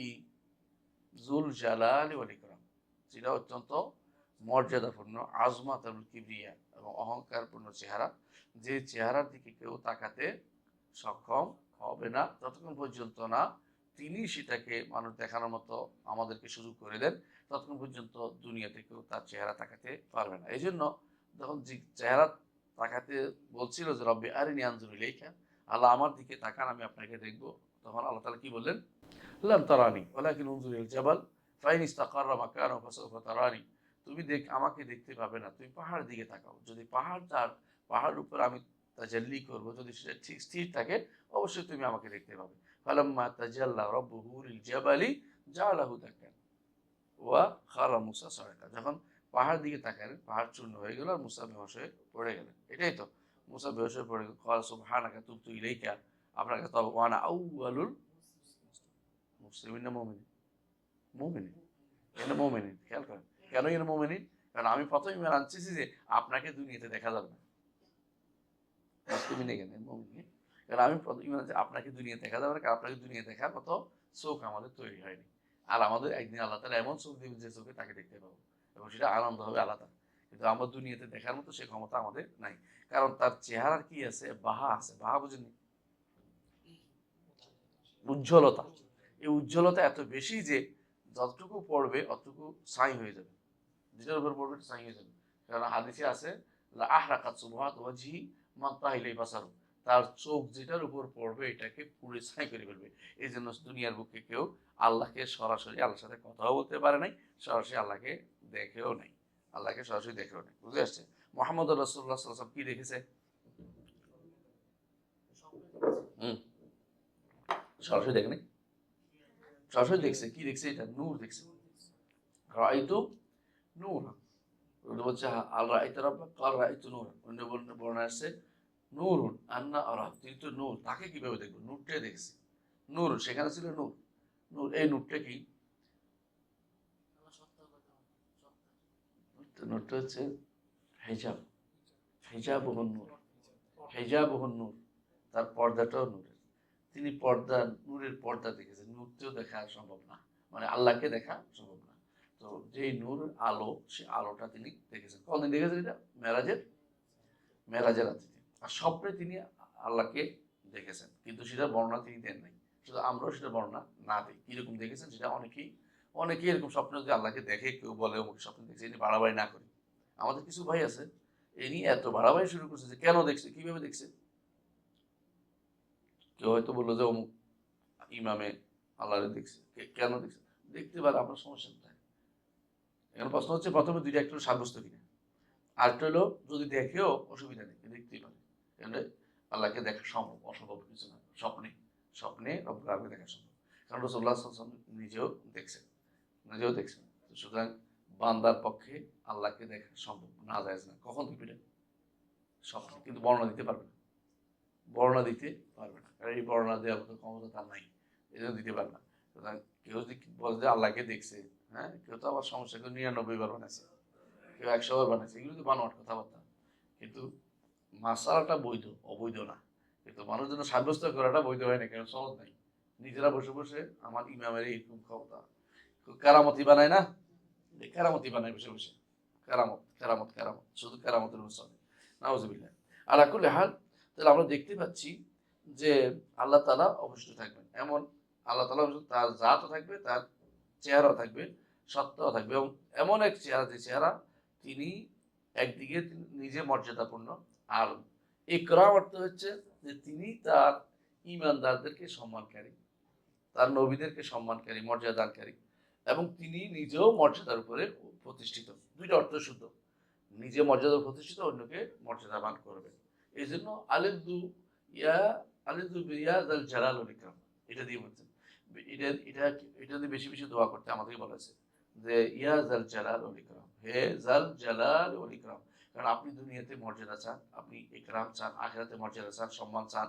আপনি এটা চাইলে আল্লাহ তাআলা আপনাকে মর্যাদাবান করবেন। তিনি তো সবচেয়ে বড় জুল জালাল ওয়াল ইকরাম। আপনাকে তিনি জালাল, সম্মান দিবেন, আপনাকে তিনি মর্যাদাবান করে দিবেন। এটা চাইতে হবে। একটি একটি আয়াতে একটি নামে আমরা পাইছি, তাই না? জুল জালাল ওয়াল ইকরাম, যে এই নামটা হচ্ছে, এটা আসলে মূলত, এই নামটা হচ্ছে মূলত এই এজাফি নাম। এজাফি নাম বুঝছেন কিনা? এজাফি নাম হচ্ছে, ধরেন আল্লাহর নামের মধ্যে কি জালিল আছে? নাই। জুল জালাল আছে, জুল জালাল আছে। এরকম জু দিয়া, মানে ওয়ালা ওয়ালা ওয়ালা, ওয়ালা বানানোর অর্থ হচ্ছে এটা কিন্তু মূল নাম না, এটা গুণ বুঝাচ্ছে, গুণের সাথে মিলে এটা গুণওয়ালা, তো কিন্তু নাম হইল না। বুঝলেন কিনা কথাটা? আপনি যদি বলেন যে মালাকুল মউত, অর্থ কি? মৃত্যুর ফেরেশতা, এটা কি নাম না এটা একটা তার বৈশিষ্ট্য বুঝেছে। তো এই যুল জালাল এটা একটা বৈশিষ্ট্য। এটাকে দিয়ে ডাকতে বলছে, অর্থ হচ্ছে আপনি যখন এটা দিয়ে ডাকবেন আপনার অন্তরে থাকবে আল্লাহ আমাকে মর্যাদাপূর্ণ করুন দুনিয়া আখিরাতে। এটা হলো উদ্দেশ্য। শুধুমাত্র এটা ডাকার উদ্দেশ্য না। আমরা যেমন সবসময় বলে থাকি যে আল্লাহর নাম শুধু ডাকার মধ্যে কোনো ফায়দা নেই। কেউ যদি বলে ইয়া আল্লাহ, ইয়া রহমান, ইয়া রহিম, ইয়া হাইয়্যু কাইয়্যুম, কেন ডাকছেন বলতে হবে আপনাকে। ইয়া আল্লাহ, আল্লাহ আমি আপনার ইবাদত করি আপনি আমাকে দেন। ইয়া রহমান আমি আপনার দয়া প্রার্থী, আমি আপনি দয়াবান আমাকে দেন। এভাবে বলতে হবে, আপনি অর্থাৎ নামগুলি বলে বলে চাইতে হবে। আর শুধু ইয়া ইয়া ইয়া ডেকে যাওয়ার অর্থ হচ্ছে আপনি কিন্তু এটা রাসূলুল্লাহ সাল্লাল্লাহু আলাইহি ওয়াসাল্লাম আদর্শ মোতাবেক কাজটা করেন নাই। এখানে শুধু একটা নামের ব্যাপারে বলছে তোমরা আলিযু ইয়া জাল জালাল ওয়াল ইকরাম, একটা নাম দিয়ে তোমরা বেশি বেশি করে আল্লাহর কাছে চাও। এটা হলো ইয়া জাল জালাল। তো এখন আমরা যদি কোনো নামটা শুধু নামটা বলি কিন্তু চাইলাম না, তাহলে কিন্তু আমরা এটাকে কাজে লাগালাম না। তো ব্যক্তি এটাই বললো, অর্থটা খেয়াল করলো যে অর্থটা আল্লাহ আমাকে এর কারণে তিনি তো জাল জালাল, আমাকে তিনি জালালও দিবেন, জামালও দিবেন, ইকরামও করবেন। তাহলে সে ব্যক্তি চাওয়া হয়ে গেল, চাওয়া হয়ে গেল। অর্থাৎ এই জন্য কেউ যদি ইয়া রহমান বলে ডাকছে, মনে মনে আছে আল্লাহ তিনি আমাকে দয়া করবেন, তাহলে এটাও চাওয়া হলো। কিন্তু শুধু পড়ে গেল এটা কিন্তু উদ্দেশ্য হতে পারে না। কথা বুঝছেন, বুঝাইতে পারছি? উদ্দেশ্য এটা উদ্দেশ্য ইয়া আল্লাহ, ইয়া রহমান, ইয়া হাই, ইয়া কাইয়্যুম, ইয়া বার, কিন্তু কি লাভ হবে? এই জন্য আমরা রমজানের মধ্যে কি করে, রমজানের মধ্যে কি করেন আপনারা? হ্যাঁ, 4 রাকাতের পরে সুবহানাল মুলকি ওয়াল মালাকুতি, তারপরে সুবহানাল, হ্যাঁ পারেন না? পারেন না? আলহামদুলিল্লাহ, অনেকে তো ভালোই আছে তো আপনারা অনেক। কিন্তু অনেকে তো এটা না বললে খবর আছে। সুবহানাল মুলকি ওয়াল মালাকুতি সুবহানাল ইজ্জাতি ওয়াল আজমাতু ওয়াল জাবারুত ওয়াল কিবরিয়া ওয়াল জাবারুত, হ্যাঁ? সুবহানাল হাইয়্যুল লা ইয়ানামু ওয়া লা ইয়ামুতু সুবহানাল কুদ্দুস রাব্বুনাল মালাইকাতু ওয়ার রূহ, তাই না? না বললে হয়। আরো আছে দোয়ার মধ্যে আরেকটা আছে। হ্যাঁ, ইয়া খালিকাল জান্নাতি ওয়া বিরহমাতিহি ইয়া গাফফার ইয়া কারীম সাত্তার ইয়া রাহিম ইয়া খালিক ওয়ার। মানে সবটা না পড়লে আপনি তো কিছুই পড়েন না। আপনার তাহলে ইমামতি বাতিল করে দিবে আপনার। এমন অবস্থা। কোথাও কিন্তু হ্যাঁ? কোস কিন্তু প্রথম হানাফি মসজিদে নামাজ পড়ছেন? এই জন্য তো পড়ছেন। এজন্য যদি হানাফিদের মসজিদে নামাজ পড়ছেন না, ওরা এটা বাধ্যতামূলক। না পড়লে আপনার খবর আছে। যদি কিছু জানেন না, এর ইমামতি করতে পারবেন না। ইমামতি দিবেন আপনার। তাহলে আপনার, তাহলে আপনারা ইয়া করে ফেলছেন। ছাইতারা করে ফেলছেন। আর আপনি যদি শশিনার কোনো মসজিদে পড়েন, শশিনাওয়ালাদের, চরমনাইওয়ালাদের, না পড়লে আপনার বিয়ের বিরুদ্ধে সোজা। কোনো কোনো এলাকা আছে উত্তরবঙ্গের মানুষ হয়তো ভালো মানুষ দিকে কোনটা এটা? তাই ভালো, আলহামদুলিল্লাহ, আল্লাহ বাঁচাইছে তো, যাক ওখানে যাই। তাই পড়ে নাই, আগে পড়তো, যাক নতুন হয়েছে এই জন্য। যাক মানুষের বুঝা শিখছে যে এটা আসলে নাই, মানুষ বুঝছে যে এটা আসলে নাই। এটাই এটা, এই যে নামগুলি ডাকে শুধু চায় না কিছু, বুঝেন না কথাটা? এটা উদ্দেশ্য না, উদ্দেশ্য হচ্ছে এটা যে আপনি নাম অবশ্যই জানবেন, কিন্তু এমন এমন নাম ডাকে যেগুলো আসলে নামও না। ইয়া সত্তারও পড়ে, সত্তার তো আল্লাহ নাম না আমরা জানি। ইয়া সিত্তির আছে, সত্তার নাই। সিত্তির, তাও সিত্তিরটার নাম কি না ইখবার মানে সিফা, এটাও কিন্তু একটা বিষয় আছে। তাই আমরা মেনে নিলাম যে নাম, কারণ শেখ এটার নাম বলছে, শেখ শেখ সাইবিন না, সাইবিন নাম বলছে সেই হিসেবে। তাই তাহলে আমরা দেখতে পাচ্ছি যে আল্লাহ তাআলা কারীম, তার কাছে চাইতে হবে সবকিছু, তার কাছে চাইতে হবে। তো এখানে আমরা যেটা দরকার, এটা আল্লাহ তাআলার চেহারা সাব্যস্ত করতে হবে। আরেকটা আয়াত আছে কোরআনে কারীম, আল্লাহ তাআলা বলছেন কুল্লু শাইইন হালিকুন ইল্লা ওয়াজহা, সূরা কাসাসের 28 নম্বর আয়াত, তাই না? সেখানেও কিন্তু আল্লাহর জন্য কি সাব্যস্ত করেছে? চেহারা সাব্যস্ত। সবই ধ্বংস হবে, তবে আল্লাহর চেহারা যেটা আছে সেটা কখনো ধ্বংস হবে না। আল্লাহর চেহারা কখনো ধ্বংস হবে না। কুল্লু শাইইন হালিকুন ইল্লা ওয়াজহা।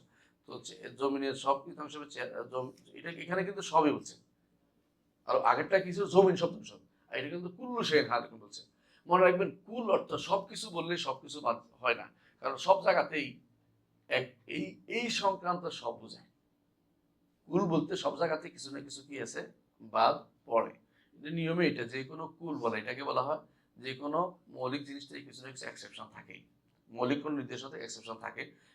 এই জন্য আলেমরা বলেন যে 8টা জিনিস ধ্বংস হবে না। 8টা জিনিস কি কি? একটা হচ্ছে আরশ, একটা হলো কুরসি, একটা হচ্ছে নার, একটা হলো জান্নাত। জান্নাত কয়টা হলো? 4টা। একটা হলো মানুষের রূহ, আরেকটা আছে যেটা দিয়ে মানুষ আবার নতুন করে তৈরি হয়, মেরুদণ্ড নিচে হ্যাঁ আস্তান তার সাথে দানা মতো এটা ছোট এটা দিয়ে মানুষ আবার নতুন করে তৈরি হয় এটাকে আপনি ধ্বংস করতে পারবেন এটা আবার তৈরি হয় আজে বুঝলাম কয়টা হলো 6টা আর দুটো রয়েছে একটা লাল একটা কালো এবং সিউতি রহমতুল্লাহ আলাই উল্লেখ করেছেন এবং এটা আলমরাও শিখে রয়েছে এবং এর আগে উল্লেখ করেছে ইমাম বাইহাকি উল্লেখ করেছেন এগুলিকে এবং এটা এজমাই মাসালা প্রায় যে এগুলোই ধ্বংস হবে না এগুলি দিয়ে আল্লাহ আল্লাহ আবার তৈরি করবেন আর এগুলি ধ্বংস হবে না এর মধ্যে 800 কুরসি কেন ধ্বংস হবে আল্লাহ তাআলার সাথে সম্পৃক্ত আল্লাহ তাআলার সাথে সম্পৃক্ত যেগুলো সেগুলো ধ্বংস হবে না জান্নাত জাহান্নামের হুর এগুলি কি ধ্বংস হবে হবে না জান্নাতের নেয়ামত ধ্বংস হবে না প্রতিদিন আল্লাহ এগুলো তৈরি করে এগুলো রাখবেন ইমানদারদের জন্য সুন্দর করবেন প্রতিদিন তিনি সাজান বিশেষ করে রমজান মাসে প্রতিদিনই তিনি কি করেন জান্নাতকে নতুন করে সাজান যে আমার হ্যাঁ আমার বান্দারা আসবে চিরে কুতুব পেশা নিয়ে আসবে তাদের জন্য জান্নাতকে তিনি সাজান এগুলি কোনোটাই ধ্বংস হবে না এগুলি সবসময় উত্তরোত্তর বৃদ্ধি পায় তাহলে আল্লাহ তাআলা জান্নাতের কোনো কিছুই ধ্বংস হবে না জাহান্নামও ধ্বংস হবে না কারণ এটা আযাবের জন্য জায়গা আযাবের জায়গায় আযাব পাচ্ছে তারা চিরস্থায়ী আযাব পাবে তো এই হিসাবে কুল্লু শাইইন হালিকুন ইল্লা ওয়াজহা যে সবকিছুই ধ্বংস হবে একমাত্র আল্লাহর চেহারা ভিতর চেহারা থাকবে চেহারা অর্থ হলে আল্লাহর জাত থাকবে না জাত এবং চেহারা একই সাথে উদ্দেশ্য হবে কারণ এখানে আরেকটা তাফসীর আছে এই আয়াতটা তাফসীর কে বলতে পারবে কুল্লু শাইইন হালিকুন ইল্লা ওয়াজহা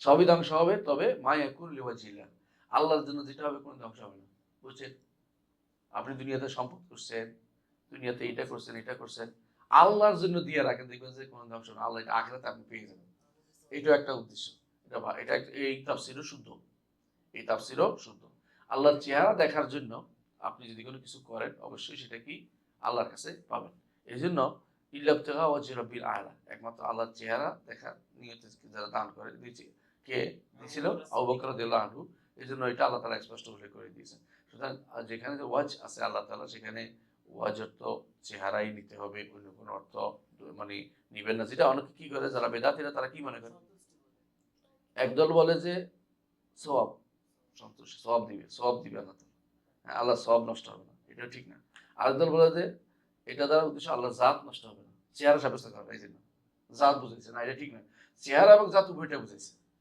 যেটা আমি যদি বলি তোমার তো চেহারাটা দেখিনি এটা শুধু চেহারা অর্থ কি তোমাকে তো দেখলাম না এটা উদ্দেশ্য চেহারা দিয়ে মানুষ সাধারণত কি করে মানুষ সত্তাকেই বোঝায় এই জন্য বলা হয় চেহারা সুরত বলে না মানে সত্তাকেও চেহারা দিয়ে মানুষ উদ্দেশ্য নেয় এটা আর ওই ভাষাতে আসে যেহেতু এটা উদ্দেশ্য হবে যে চেহারা ধ্বংস হবে অর্থ চেহারা এবং চেহারা ধ্বংস হবে না অর্থ চেহারা এবং জাত কোনোটাই ধ্বংস হবে না এটাই মানতে হবে এটা হলো উদ্দেশ্য আর কেউ কেউ আছে তাবিল করতে করতে চেহারা অর্থ করছে কি জানেন জিহা দিক আল্লাহর দিকে মানে কুল্লু শাইইন হালিকুন ইল্লা ওয়াজহা যা তার দিকে হবে এটা ধ্বংস হবে না তার দিকে এটা উদ্দেশ্য না বুঝে আসছে কথাটা হ্যাঁ তো এখানে ওয়াজহ তো চেহারা না করে তারা হচ্ছে কি দিক এটা ঠিক না দিক এখানে উদ্দেশ্য হবে না উদ্দেশ্য হবে কি চেহারা চেহারা এটা উদ্দেশ্য করতে হবে আচ্ছা কারণ একটা হাদিসে আছে যে চেহারা এবং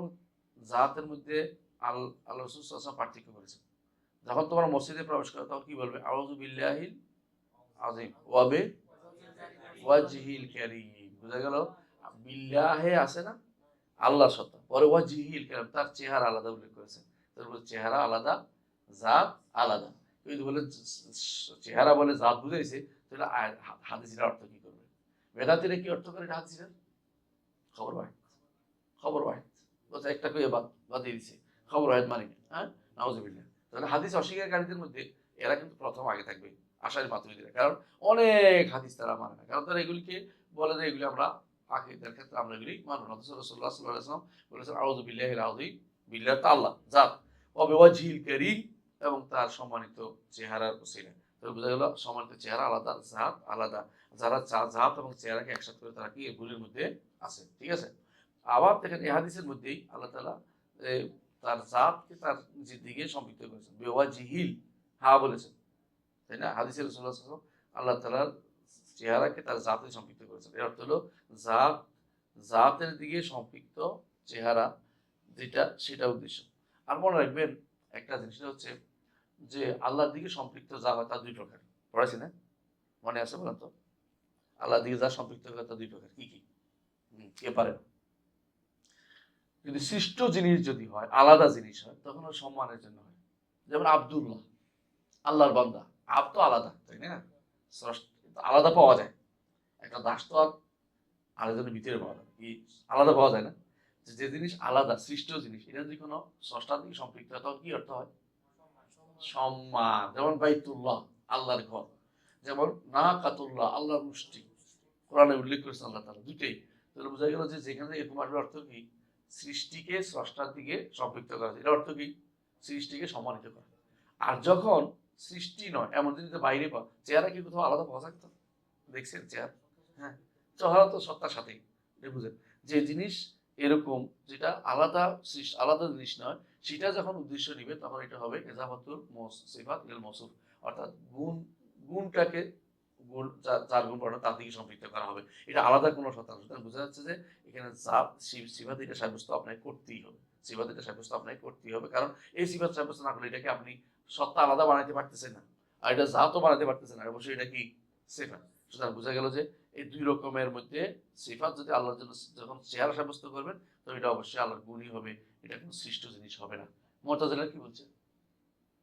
মুতাজিলা সৃষ্ট। মুতাজিলা সবসময় মাখলুক, মাখলুক সব। তাদের কাছে নামও নাই, গুণও নাই, সবগুলি কি মাখলুক। এই জন্য তারা কোরআনকে মাখলুক বলছে। তারা কোরআনকে এই জন্য মাখলুক বলছে। কথা বুঝছেন তো? কোরআনকে মাখলুক বলছে এই জন্য। আর আশারি মাঝরে কি বলছে?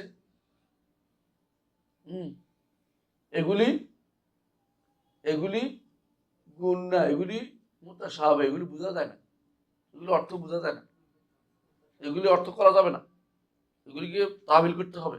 ওয়া কুল্লু মা আওহামাত তাশবিহা ফাওয়াল ওয়া আউয়াল ওয়া রুম তানজিহা। যত কিছু এরকম তাশবিহ হবে, সঙ্গে সঙ্গে তাবিল করা শুরু করে দিবেন। মানে তাবিলের দরজা খুলে দিলে আর কোনো আমল করা লাগবে না দুনিয়াতে, সব উল্টাপাল্টা হয়ে যাবে। সব কিছুতেই তাবিল করলে তো শরীয়ত টিকে থাকবে না। এটা একটা পথ আবিষ্কার করেছে। কথা বুঝছেন? তাহলে আমরা কি পাইলাম? যে আল্লাহ তাআলার জন্য কি সাব্যস্ত করতে হবে? চেহারা সাব্যস্ত করতে হবে। এবং হাদিসে আছে, রাসূলুল্লাহ সাল্লাল্লাহু আলাইহি ওয়াসাল্লাম বলেছেন, ইন্নাল্লাহা লা ইয়ানাম, আল্লাহ তাআলা তিনি ঘুমান না।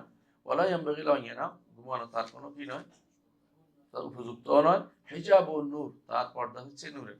লাউ কাশাফা হু, যদি তিনি এই পর্দাকে খুলে দিতেন, লাহরাকাত সুবহাতু ওয়াজহি, তার চেহারার যে আলো উজ্জ্বল্য, সেটা পুড়িয়ে ফেলতো। মাথা ইলাই বাসার মিন খালকি, তার সৃষ্টির যেখানে চোখ আলো পড়তো, সেটা কি হয়ে যেত? তার পুড়ে ছাই হয়ে যেত। এই জন্য তিনি পর্দা আবৃত রেখেছেন নিজেকে, যাতে সেটা ধ্বংস হয়। হাসর মাঠে তিনি আসবেন, কথা বলবেন, তখন তিনি সেটা মানুষের মধ্যে সেই অবস্থা হবে যেটার মাধ্যমে তিনি কথা বলতে পারবেন, সেই যোগ্যতা অর্জিত হবে। কিন্তু এখন তিনি অবশ্যই কোনো মানুষের সাথে, আল্লাহর সাথে সরাসরি কোনো হবে না, কথা হবে না। এই জন্য আল্লাহ তাআলা বলছেন ইল্লা মিন ওয়ারাই হিজাব। হ্যাঁ, আল্লাহ কোরআনে কারিমে আল্লাহ তাআলা বলছেন যে মা কান লিবাশারিন আন ইউকাল্লিমু আল্লাহু ইল্লা ওয়াহিয়ান। আল্লাহ তাআলা কোনো মানুষের সাথে কথা বলবেন না ওয়াহী ব্যতীত। অর্থাৎ করলে কিভাবে বলবেন? ওয়াহী অর্থ কি? প্রেরণ করবেন তার কাছে। আও মিন ওয়ারাই হিজাব, অথবা পর্দার অন্তর থেকে। পর্দার অন্তর থেকে কথা বলছে কার সাথে? মূসার সাথে। আর কার সাথে? মুহাম্মদুর রাসূলুল্লাহ সাল্লাল্লাহু আলাইহি ওয়াসাল্লামের সাথে। আর কার সাথে বলেছেন? আদমের সাথে। মানে যাদের সাথে কথা বলেছেন, তাদের সাথে পর্দার অন্তর থেকে কথা বলেছেন। এজন্য কেউ যদি বলে যে আল্লাহকে দেখে কথা বলেছে, এটা ভুল বলবে। হ্যাঁ, এজন্য মুসা আলাইহিস সালাম কেন আগ্রহী হয়েছেন? তিনি আওয়াজ শুনে কিন্তু দেখতে পান। এ রব্বে একটু দেখতে চাই। আবদারের শেষ নাই। যাকে কইছেন একটা কথা, দেখতে চাইছেন মানে আগ্রহী তো হতেই পারে। ইমান নবীরা তো আল্লাহকে ভালোবাসেন বেশি। যাকে ভালোবাসে তাকে দেখতেই চান। তো বড় আবদার করে ফেলছে। আল্লাহ তো বলছে না দেখ। এটা আবদারটা ঠিক না। তুমি এটা দেখতে পাবে না। কিন্তু অন্য কিছু শোনো, আমার কথা শোনো, এটাই। তো এইজন্য আল্লাহকে কেউ দুনিয়াতে জাগ্রত অবস্থায় দেখা সম্ভব না। কারণ তাকে দেখার অর্থ হচ্ছে সে টিকে থাকতে পারবে না। কারণ সেটা পুড়ে যাবে, তার ছাই হয়ে যাবে। কারণ দেখতে হলে পর্দা কি হচ্ছে? পর্দাকে অনাবৃত করতে হবে, এটা তো সম্ভব না। এই জন্য তো আমরা আলহামদুলিল্লাহ একটু জানলাম যে আল্লাহ তাআলার জন্য সিফাতুল কি সাব্যস্ত করবো? চেহারা সিফাত সাব্যস্ত করবো। আচ্ছা, আরো সিফাত আছে ইয়াদ, এগুলি ইনশাআল্লাহ আগামী ক্লাসে আমরা আলোচনা করবো। আজকে এখানে থাক। সুবহানাকাল্লাহু ওয়া বিহামদিকা, আশহাদু আল্লা ইলাহা ইল্লা আনতা, আস্তাগফিরুকা ওয়া আতুবু ইলাইক। আসসালামু আলাইকুম।